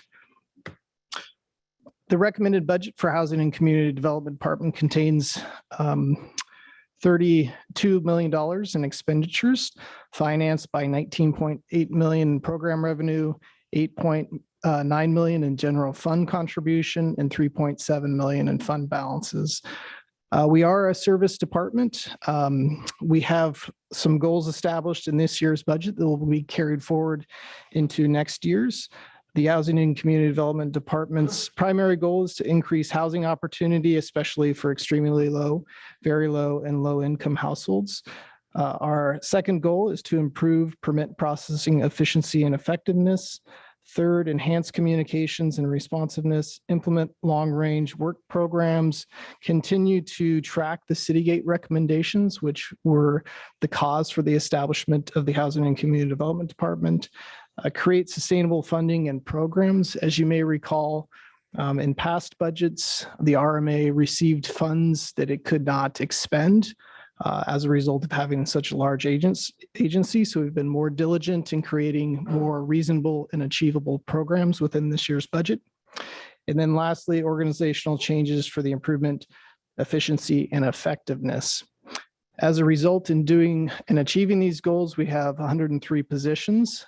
We are a net increase of 4 positions from the 99 from this year's budget, including 2 code compliance inspector 2 positions, an office assistant that would serve at the code compliance section, and 1 water resources technician.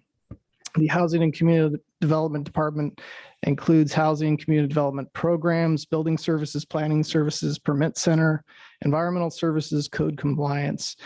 We are the lead agency for most of the CEQA reviews that occur within the county related to projects and programs.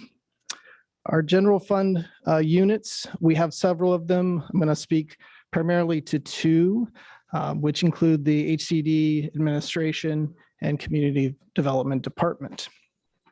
Anticipated revenues are $8.5 million, primarily coming in from those services that we provide, including zoning permits and building permits. We also receive some funding through our code compliance program related to fines and penalties.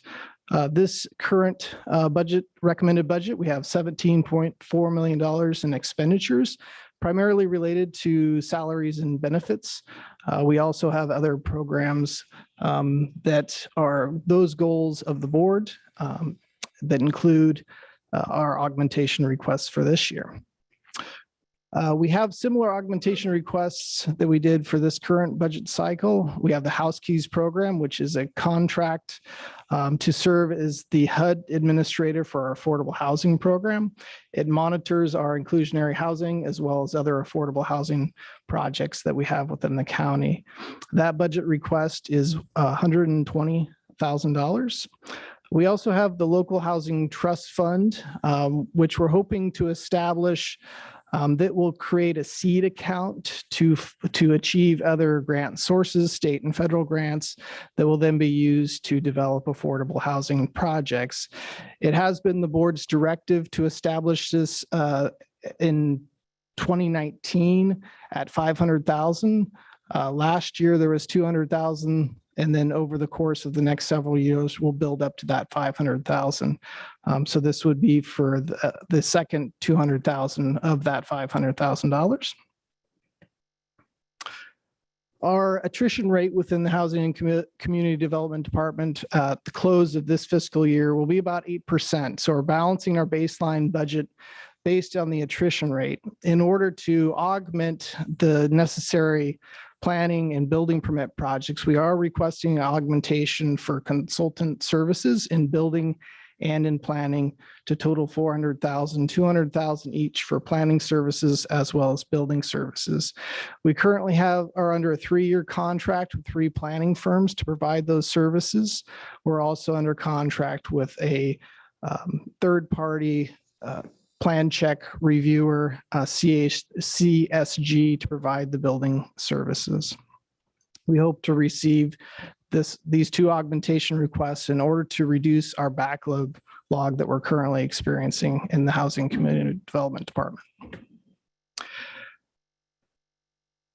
We're also requesting to augment $96,000 of our budget to support the Salinas Valley Groundwater Basin investigation.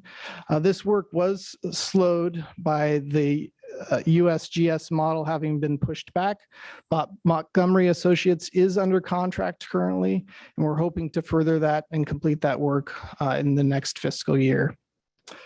We're also hoping to complete our work on the fire fuel mitigation project. We are currently under contract with the Resource Conservation Management District for Monterey County.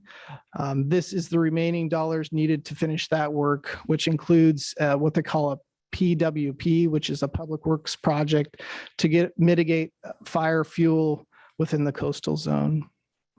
And lastly, we have an augmentation request, and this is, I believe, the most important for our general plan: a housing element, new environmental justice element, and safety element.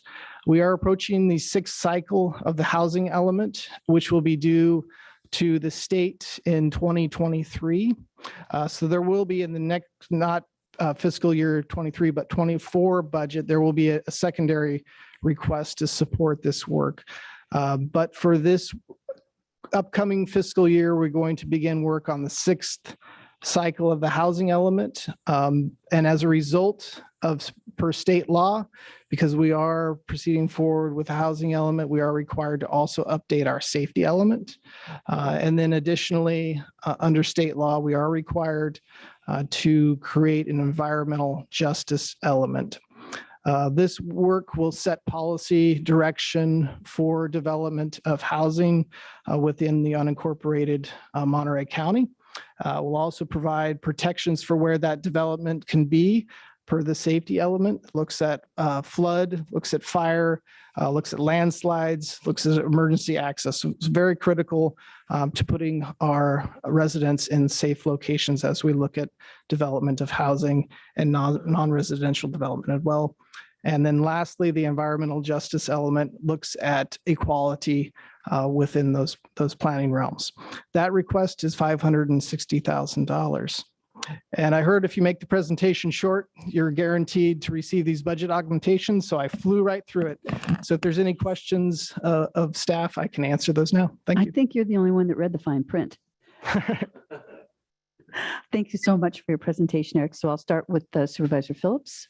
Just on that general plan, is that 560, would that be for next year? I mean, total, would that all be utilized in that year, or would that be stretched over? That 560 is just for this year. There will be a secondary request, and a bulk of that funds will come as a result of the need to prepare the CEQA document. All three of those elements are subject to CEQA. And so the first year will be the creations, setting the policy direction. And then the second year will be doing the environmental review. Thank you. You're welcome. Supervisor Lopez. To follow your analogy, I'm wondering if we've done any analysis of the freshman year in terms of the revenue. I know in the years before we split apart RMA, the revenue side had not been meeting projections. So I'm just curious, what are we expecting this year? Is that 8.7 realistic, 8.3 realistic? Yeah, we're right on target. We actually have right now, we're hitting about 4 in revenue in building. We do suspect some projects to be coming through, especially in light of the incentives that the board will be considering over the course of the next several months related to cannabis and streamlining those efforts for those cannabis projects to be reviewed. We are continuing to see, good interest rates. The real estate market is continuing to turn over quite a bit. We're seeing a lot of real estate transactions resulting in new projects. So we're on the mark for the revenue.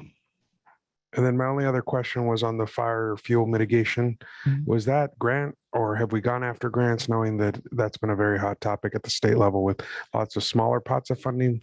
Just curious, long term, I know that that's work that has to continue. Obviously, the fuel keeps growing. Right. Are we looking at some sort of longer term program for that? We need to, and admittedly, this is ARPA funded currently, but to be longstanding, we need to look to other funding sources, including grant sources.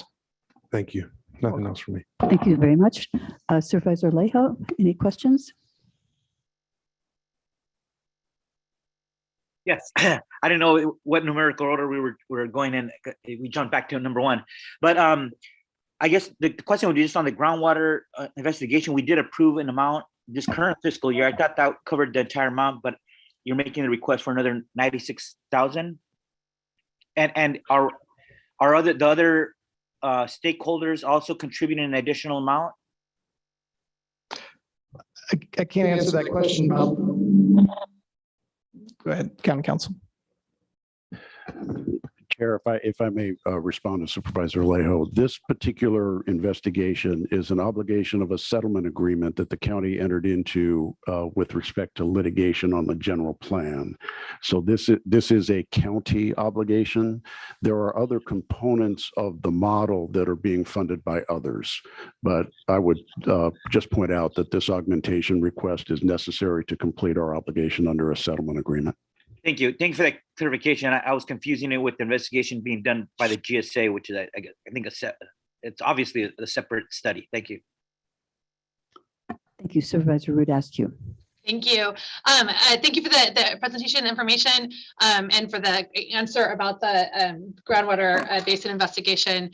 The question that I have, Eric, is the last year we had approved some additional planning positions so that you could work through some of the general plan implementation around updates to housing policy so that it was more streamlined for folks who wanted to proceed with affordable housing developments within the unincorporated county. Can you just briefly let us know how the progress on that work has happened this year? And I know we also, I believe, still have a housing director position that's vacant, and where we're at in terms of recruitment and hiring for those planner positions. Thank you, Supervisor Askew. This is going to be good news. We currently have 9 vacant planner positions within our department. We've actually had 3 resign within the last month. Which is why I mentioned the attrition rate, which is hitting about 8%. With that said, the augmentations that we have received in the past related to our consultation services have benefited the department in achieving all of the programs and objectives of the board in implementing our service requirements. So we have been able to achieve those, although our long-range planning section has suffered in its completion of some of the other priorities. Although we are making great strides in our work, both in the inclusionary housing ordinance, which the board heard at its last meeting on our long-range work plan. We're also working on Fort Ord habitat mitigation program. We're looking at East Garrison developments. So we're getting through it, but it has been constrained by the lack of, or I would say that the vacancies within the department. On the good news side is that we did have 24 applicants apply for our assistant planning position vacancies that we recently recruited for, and we're going through those interviews now. So I do anticipate that we'll have a good group of planners joining the ranks here shortly that will help propel those programs that you mentioned, Supervisor Askew. And with regard to the housing program manager position, we currently have Darby Marshall, who is our redevelopment analyst 2, serving as a working out of class position there. He's been doing great in filling those shoes and the needs in the housing section. We're doing a lot of work to propel the programs, ensuring that our affordable housing projects are maintaining their requirements and obligations, having those units filled by qualifying households, as well as continuing to work on the update to the inclusionary housing ordinance, managing all of the funds that we received with respect to CDBG, REAP, LEAP, and SB2.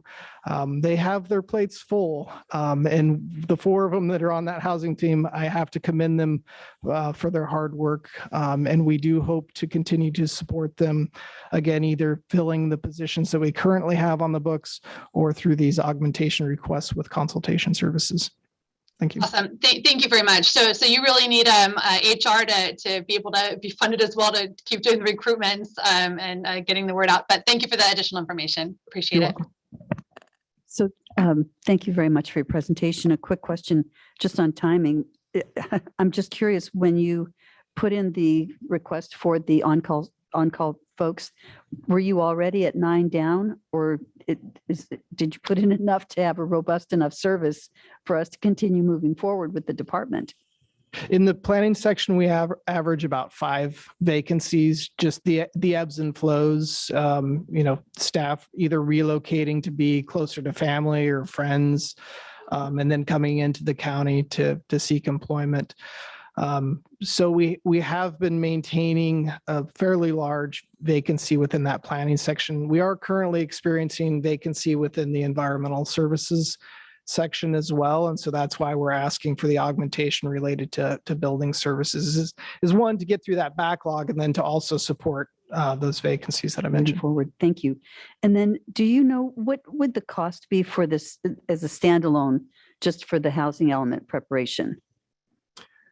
We will be having our RFP go out for that work soon. So the actual costs I don't have, but we are projecting over $1 million for that work. And that's the 3 elements: the housing, safety, environmental justice element, together with the environmental review, which we suspect will be an environmental impact report. So we could not get the housing element certified if the safety element and the environmental justice elements were not included and approved as well. Is that right?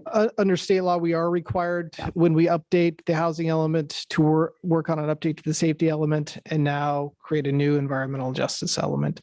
I'm not sure exactly what's the state HCD's position would be on the certification of the housing element without those other 2, but under state law, we are mandated to update the safety element and prepare an environmental justice element.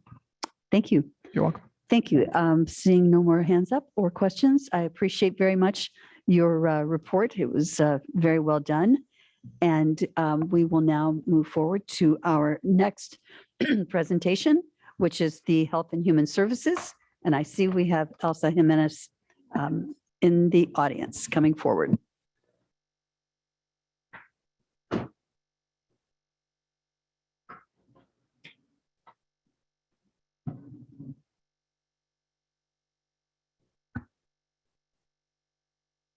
Just before we start with you, I hope you'll forgive us to take a bit of a informational process.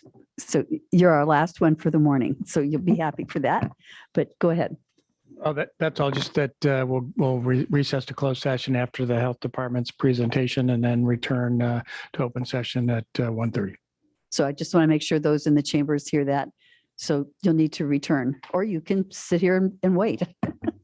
Thank you. So now we will go to the health department. Thank you, Ms. Jimenez. Yes. Are you looking at your watch? The clock's ticking. 10 minutes. I Got have it. no watch, I realized. I think it's afternoon. So good afternoon, Chair Adams, members of the board, members of the public. Elsa Jimenez here to present to you our fiscal year 2022-23 Health Department requested budget. Next. And okay. The County Health Department strives to enhance, promote, and protect the health of our residents and the environment in partnership with the community and stakeholders. Next. This is a high-level summary of the Health Department's requested budget for all of our funds. Our current adopted budget is about $333 million. Our requested budget for FY23 is $341 million. And even though you see that there's a decline in general fund and cannabis, you can see that our other lines of revenues and use of fund balance have increased, thus supporting the increase in appropriation request. I will make a note that only about 4% of the health department revenues come from the general fund. Next slide. I'm going to summarize our augmentation request by funding source. So this slide shows our request for general fund. And I will just go highlight each of them. So our first one, we are here again to request money to support our free and reduced cost mobile spay and neuter clinics. $108,000 is the new cost of doing business to be able to operate about 30 clinics in our community. I can't stress enough how critical this service is in terms of reducing unwanted litters. I'll give you one example. We spayed and neutered 6 feral cats in the city of Greenfield in February who had 49 feti. So you can imagine that the more feral cats that we are able to spay who are pregnant, we are helping tremendously to reduce unwanted litters in our community. So far to date, through March, we have supported 641 animals being spayed and neuters, and we have clinics scheduled this month and next month to fully expend the $99,000 that your board approved this year. With respect to our sexual assault response team, this program was realigned from the Visiting Nurses Association back in 2007 to the county under the direction of the health department. Through the years, we've been able to really support this program and making sure that we had trained forensic examiners in our community to support our survivors, both adult and children of sexual assault, really with our SART coordinator, Cherie Goldman, who now has since retired. And so this is really kind of a rebuilding of our sexual assault response team. We have recognized that the different models of employing individuals either through a county contract or as a per diem has really not been sustainable. And so what we are exploring now is contracting with the local medical group that would staff up 24/7 coverage of available forensic examiners who are either mid-level or physician level to be able to meet the needs of our community members.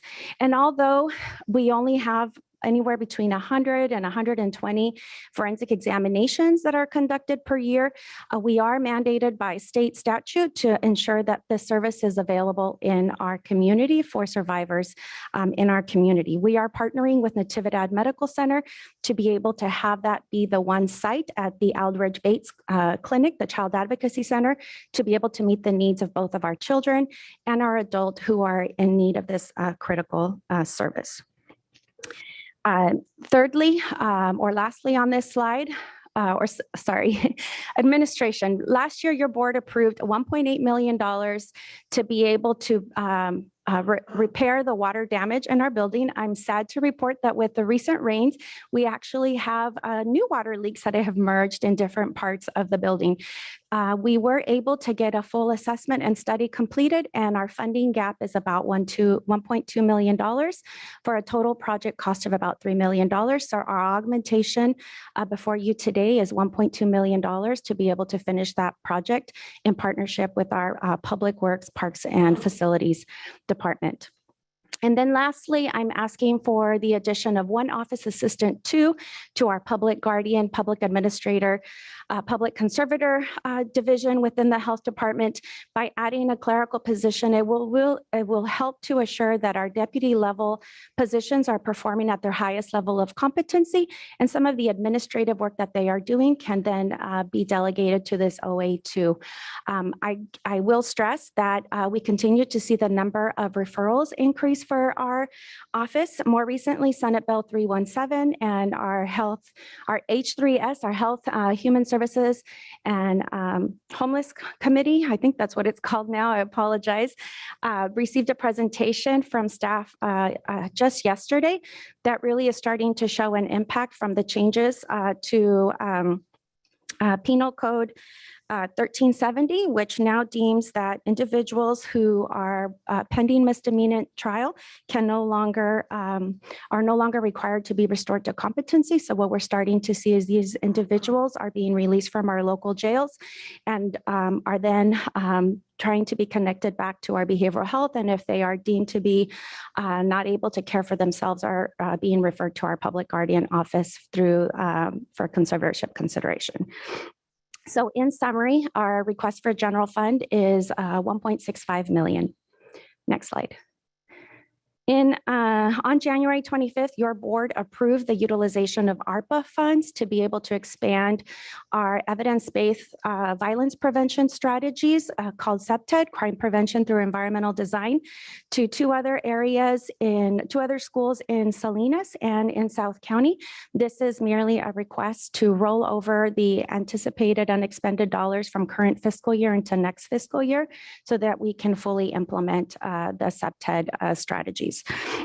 And today I'm not here requesting additional COVID response effort dollars to support areas of the health department that are not funded by existing revenues. We continue to look at our funding sources and what we anticipate our ongoing COVID response activities will be for the upcoming year. And if there is a gap, we will come before you in June with any special request. I will remind the board and the public that health department revenues for COVID response will lapse next summer. So July of 2023. Next slide. So with respect to other funds, which is really where the bulk of our augmentations are coming from, I'll first highlight our Human Resources Division. We're asking for 6 FTEs as noted on the slide. And I'll just give you a little bit of an overview of just the workload.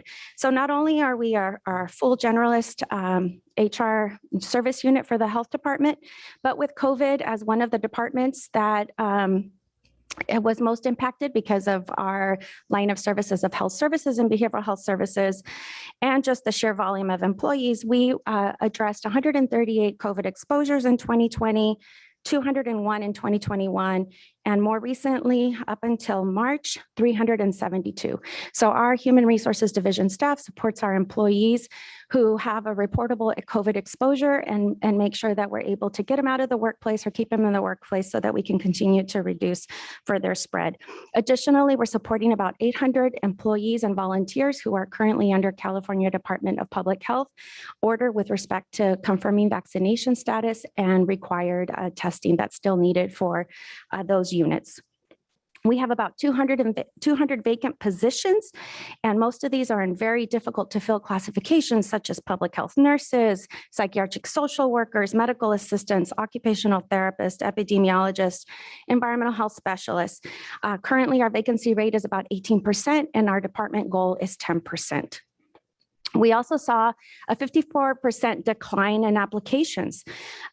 Last year, we received 1,600 approximately applications, where the year before we received a little over 3,500.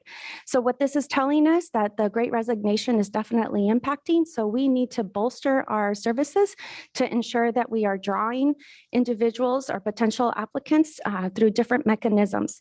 We are looking at establishing a closer tie to our local higher education institutions to try to see what more the health department and the county could do to support that pipeline for these critical to and difficult to fill positions.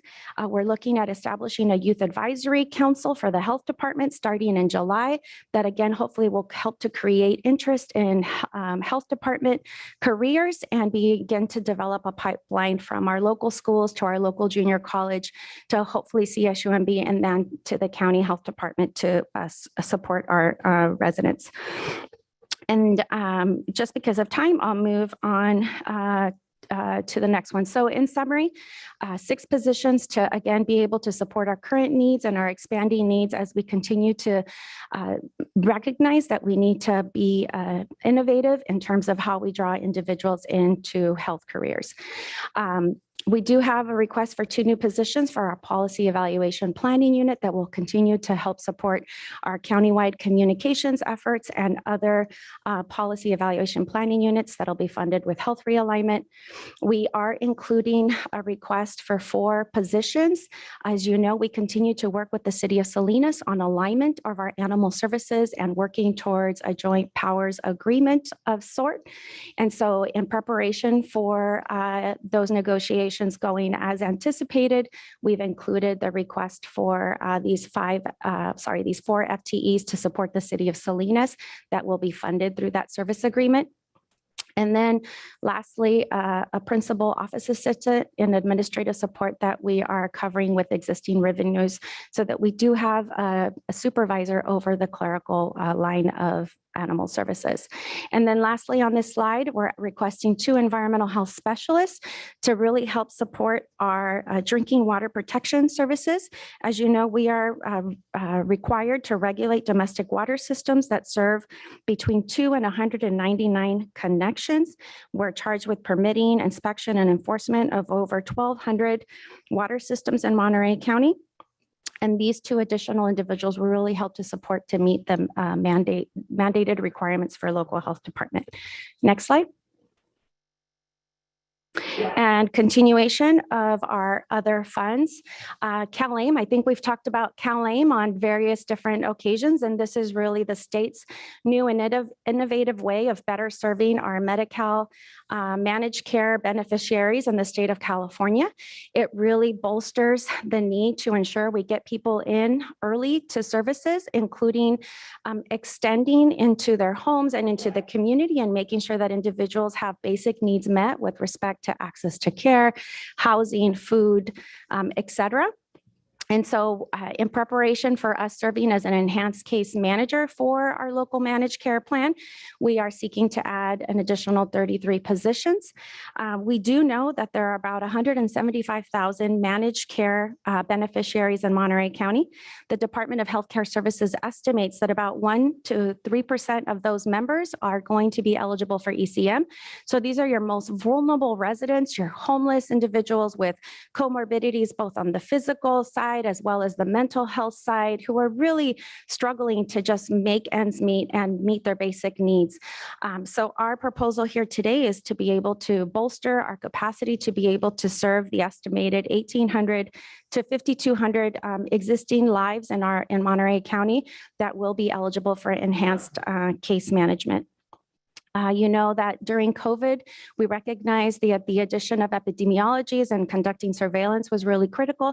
So this is a request to add a supervising public health epi to be able to support that. And then the addition of a chronic disease prevention coordinator to continue our teen pregnancy prevention efforts. We have submitted or in the process of submitting a grant proposal to the state for continuation of the funding. And so this is really just a placeholder until we realize what the outcome of our application. And all of these are either funded through health realignment or whole person care fund balance. With respect to behavioral health, the number of PSWs we see exiting is somewhat greater than the number we see entering the workforce. And so what we're recognizing is that we really need to diversify the team and the skill sets that are assigned to clients assigned to us in behavioral health.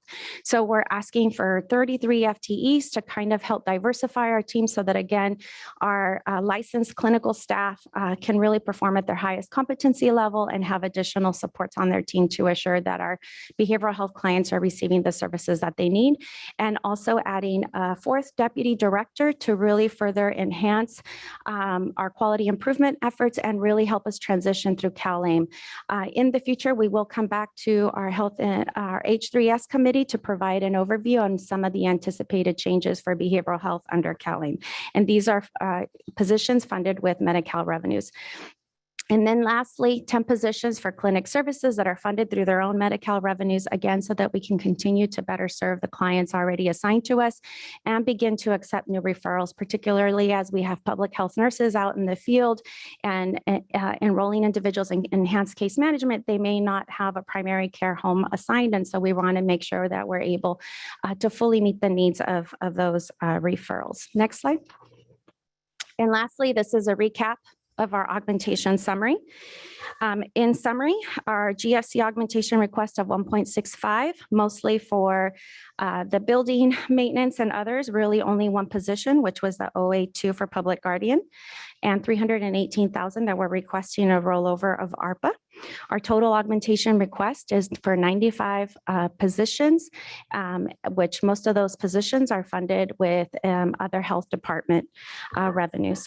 Lastly, I just want to speak, you may have noticed on some of the preceding slides that I had an asterisk next to some of the positions, the 6 positions in our HR division and the 1 position for our behavioral health deputy director.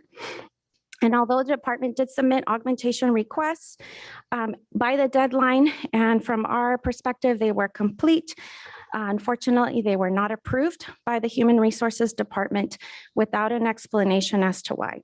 I'm including these as augmentations in my budget request as they are critical to ensuring that we are able to carry out the charges of the health department. And these positions will be funded with existing departmental revenues. So with that, I'll take any questions that the board may have. Thank you, Ms. Jimenez. I'll start with District 1 and then go through the list. Yes, thank you. And thank you for your presentation, Elsa. So just to be clear, they're called augmentation requests, but most of these positions will be funded with funding that you've already secured in your budget for next year? Yes, that is correct. But because they are a change from our base budget, I'm adding FTEs. I need to go through the budget augmentation process, even though they're fully funded. Okay, great. That's good to know because the numbers were kind of worrying me there a little bit, only because I've always been concerned about the increase in new positions overall. We had like 100 2 years ago, 100 this current fiscal year, and this 95 FTEs would have almost matched that, and the other numbers were county-wide. But I'm glad you're explaining that these are funded and already through your existing, mostly through your existing office budget. So that makes me feel better about it. And also, I know this is a question for a lot of departments, is how many current vacancies do we have? You know, as we're looking to hire new positions, what's health department's one of our largest, along with the Department of Social Services and the Sheriff's Department.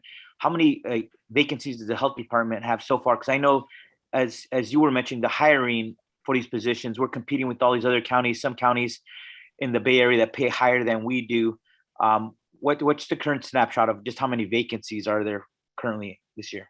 We have 200 current vacancies. Wow. About 18% vacancy rate, which is really high when our goal is about 10%. For sure. Thank you for putting that in perspective. Thank you. That's one question. Thank you. District 2?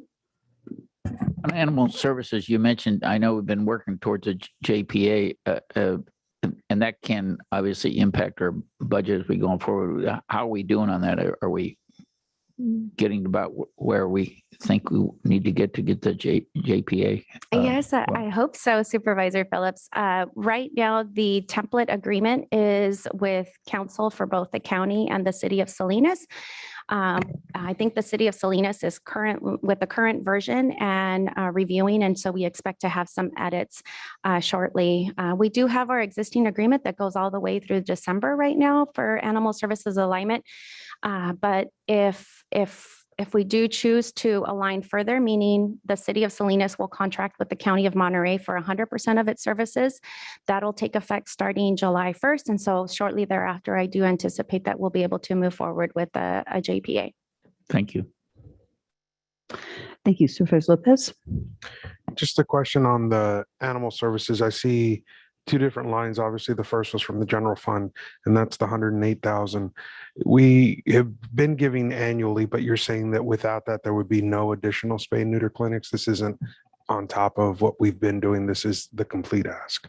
Yes, and your board first started to provide funding for this line of service back in 2021, where we spayed and neutered 442 animals. In 2022, which is year to date, we've spayed and neutered 641 animals. And without this service, we are 100% contracting with SNP-Bus. They sadly are the only provider in the community in this space. There would be a very limited free spay and neuter clinics in the community. The city of Salinas does contract directly with SNP-Bus as well to also assure that those services are made available specifically for the city of Salinas residents. I will tell you that it seems like we're not making a dent, but absent this free service, our unwanted litters would be at a greater numbers than they are now. During COVID, a lot of our private veterinary clinics were forced to shut down. There's not the number of veterinarians entering the field or the workforce as we would like to. And so Coupled with clinics closing down, coupled with the declining number of veterinarians, this service is critical to again assure that we're able to reduce unwanted litters. And just as I noted in my example, feral cats, the community has been very responsive in terms of trapping cats in their community, bringing them in, they get spayed or neutered, and then they go back into that same community. So hopefully over time, those colonies, as they pass away, will continue to decrease in size. So 108,000 is needed to be able to implement 30 clinics in the coming fiscal year. Thank you. The only where it got confusing for me then was the recap of the augmentation request. So we have 6 FTEs next to animal services and then the 108 to the far right in that column. Oh, yes. So let me clarify. So one of those FTEs is for the principal office assistant that we are funding with existing revenues. And then the other positions are for the city of Salinas remaining FTE needs that are funded by that service agreement or that anticipated service agreement. But the GFC request is only 108,000 because the positions are fully funded by other revenues. Okay, because I saw the 5. Yeah, sorry about that. 5 and then 6 and then 108. Maybe I should have done 2 right. tables. Yeah. Okay. That clarifies. year. A little confusing, but thank you. Supervisor Rudasky? Yeah, thank you. Just to clarify on the SART request, my understanding is that this is not an optional service that the county provides, but the county shall provide for this service. So just wanted to make sure I'm clear that this is something we need to do. Yes, per state statute. And I will just tell you that since the retirement of our SART coordinator, we've been able to set up a process where our victims are sent up to Santa Clara County Valley Medical Center, not without roadblocks in that process. So individuals will come into our local emergency departments, they get their urgent medical care needs met, they activate the SART line.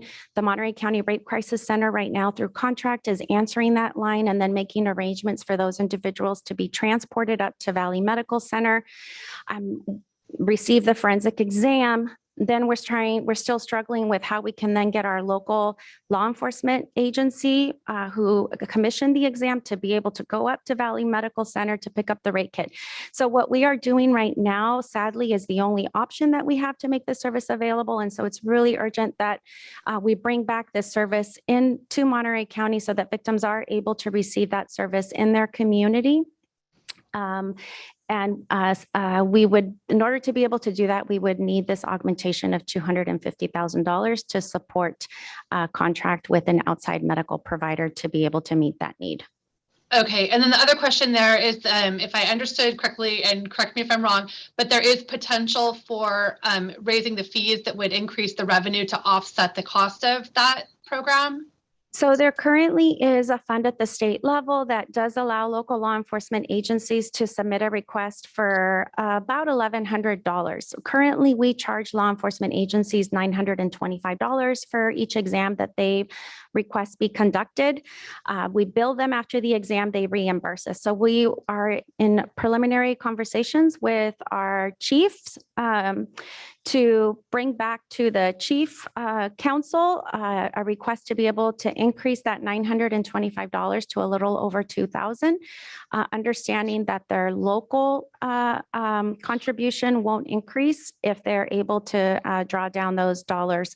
But that is still in conversation and has not been confirmed. And if that were to move forward, it would take effect July 1st, which may reduce the amount of money that I need from $250 to a little bit of a lower amount. Hopefully by budget hearings, I'll have that exact amount, or that amount could be modified depending on our conversations with our local cities and police departments and the sheriff. Very helpful. Thank you. And thank you for just clarifying that my understanding is accurate. And then I've mostly been paying attention to the general fund requests, but I do just want to acknowledge all of the Cal-AIM Medi-Cal waiver work that's happening and the significant impact that that's going to have on your department, Elsa. it's other funding sources, but I think that it's just really significant. And given the vacancy rates that you're experiencing, we're gonna need to be able to fill all of that. We're going to need to be able to provide those CalAIM programs and services.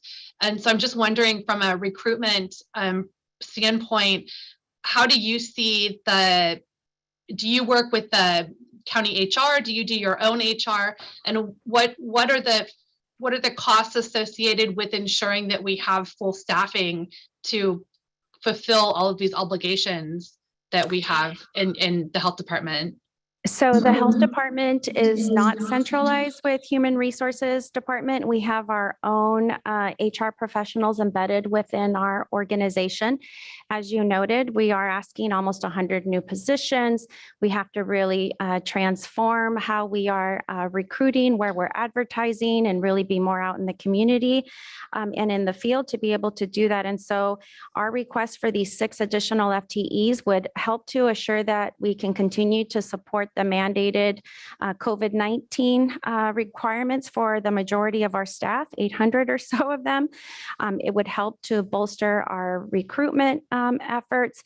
It would help to bolster our investigations. I didn't provide that statistic, but the health department does conduct its own confidential investigations. We work with county council through that process and then submit our draft report to the human resources department for final review before we move to action. Just last year, we did 23 confidential investigations, and in current year to date, we've conducted about 27 confidential investigations. We're also recognizing that there is a significant ask by our staff in terms of having brown bags provided by HR, both on just county processes, how to complete performance evaluations, et cetera. So one of these positions would help to bolster our workforce development activities. I mentioned a little bit that we need to develop closer ties with our local higher education institutions and with our local high schools to kind of create that pipeline and interest. As part of our public health accreditation, which is actually due to expire next spring, workforce development is a key area in there. And so we do need to update and revise our workforce development plan and then move forward with training and other things that we need to do to ensure that our health department staff are aware of the public health competencies and are meeting those as we gear up in this next year to assure that we can submit a successful application next spring for continuation of our public health accreditation. And so we've grown over the years in terms of number of FTEs in the health department, but we have not really expanded our human resources division staffing. And we are here today to request that we add additional HR professionals so that we can continue to support our existing workforce and assure that we have the applicant pool that we need to be able to meet the mandated services for our department. Great. Thank you for all of the presentation information and all the work that you're doing to keep our county healthy. Thank you. Thank you. Just quickly, about how many employees do you have at this point? We have about 1,100 FTEs and about 200 of those are not filled. And all of our positions are funded. So it's not like we have FTEs that are unfunded. Right. Good. Okay. Thank you for that. And then just, can you tell me why with the sexual assault response team, why do they have to be taken to San Jose? Why cannot they be taken to local hospitals? Because sadly, we don't have any trained forensic examiners in our community. So Cherie Goldman was our last standing. We did have a couple of temporary sexual assault forensic examiners that exited employment about 5 months ago. And we just haven't had applicants for that. And so we weren't able to train anybody before her retirement. She was originally slated to retire in December and extended it to March. And so we build the building blocks that we're working on right now with respect to contracting with the local medical group who will be, who have mid-levels, who will be able to pass the credentialing requirements at Nativita that are required for the sexual assault forensic examiners so that they can then practice. So we do hope to be able to resume services hopefully early May within our community. But in the meantime, for them to be able to receive the service, sadly, we have to Uber them or lift them to Santa Clara County, where we do a warm handoff from our rape crisis center to the advocacy agency over there. And then they receive their forensic exam at Valley Medical Center. Can you imagine a situation worse? Going on to a lighter subject, just want to ask you about the water damages. You know, the first question was, how did it get so big so fast? But clearly it was undetermined, problems, and the rain was so light. I can't even imagine that now it's more than $3 million. Yeah, sadly, we've had this issue for the last 3 or 4 years, and we've been just band-aiding the issue. And my colleague is sitting back there, I think, who can more speak to the actual infrastructure. But there was a couple of options presented in terms of repair, and we are really repairing it so that it doesn't happen in the future, hopefully again. So I don't know if Randy, you know more specific. Actually, don't worry about it Okay. now. But the question that I have for you though is that why does this have to come from the general fund? Why isn't this going to be considered through the CIP process? So last year we came before through the budget process. I don't believe it's funded through general fund dollars. I think it's funded through the building use and replacement fund, which is general fund dollars. And budget office advised that because we had a budget shortfall, we come back through. It is a CIP project, but I don't know, Randy, do you know if it's at the $3 million on the CIP? I can get back to you on that, but budget office did advise we come back for the gap through this process. It is a project in the CIP, but I don't know at what level. So I can respond to your office directly with that. It would be good for us to hear. Thank Okay. you. So maybe after lunch. All right, thank you. That would be terrific. Any other questions from my colleagues? Supervisor Alejo, your hand is up.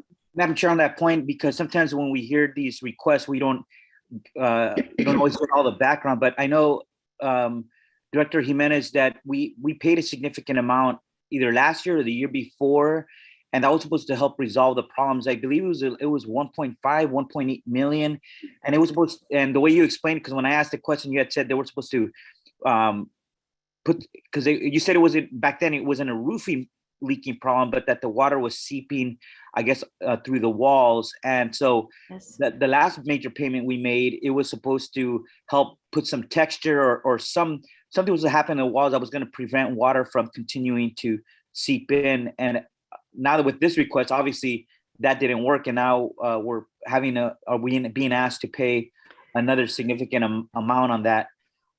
So that's our first follow-up question to that. And then Elsa, you said most of the positions were funded. What's the amount that is not funded that would be the ask to the general fund from all the many requests you made for your department? So the only one position that we are asking for general fund support is for our OA2 and our public guardian unit, which is about $97,000. Got it. And then Supervisor Alejo, yes, once the experts went in and assessed the extent of the damage, it was far greater than I had presented to your board last budget cycle, hence why the request went from $1.8 million to a total project anticipated cost of about $3 million to be able to fully address the extent of the water damage and the repair needed so that we no longer have water seeping through the walls into our building. And I see my colleague Randy wanting to make a comment. Thanks for that clarification. Thank you, Director. Thank you, Chair, members of the board. This project is in the CIP. The request is for the $3 million. And at this juncture, the request for the approximate $1.2 million is what's being asked for. To that end, the department is also seeking if there's any opportunity for insurance that can be called upon. And then a final point is that we have had atmospheric river events come through the last few years. We had one back in January 2021 that was detrimental to several of the county buildings. And we also had the one back in 2019. So just want to put that reference out there. So thank you very much. Thank you very much. One thing that this continues to say to me is that I think in the future, we need to have really tight contracts and terrific agreements with the people that we're hiring to construct the new buildings that we have in our county, because it's been your building's way too young to be having this kind of problem. So I think that's something for us all to learn from. Chair, Some if I could warranties just, for sure are merited. if I could just comment, my understanding is that there's a maximum 10-year statute of limitations for construction defect, and the building is older than 10 years. So we have no recourse against the builder at this time. Time flies. Thank you so much. I don't see any other hands up, so we'll just appreciate your work very much. And with that, we are going to recess into closed session, and we'll reconvene at 1:30. Thank you.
And skip back 2.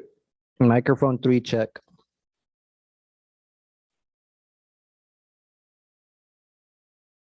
Mic 3, maybe 2 check. Check. Mic 3 check. 3 check. Mic 5 check.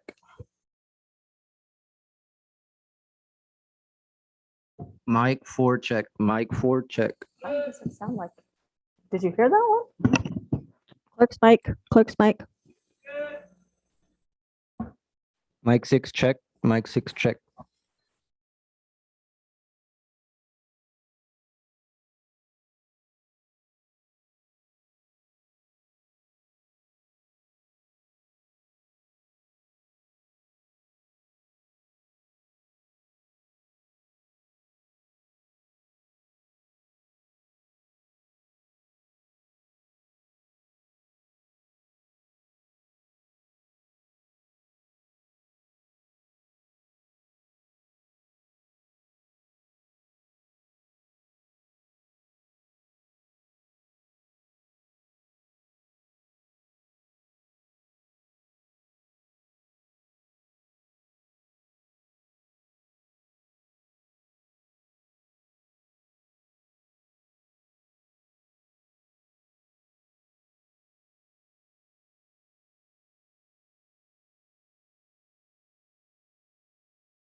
Good afternoon, everyone.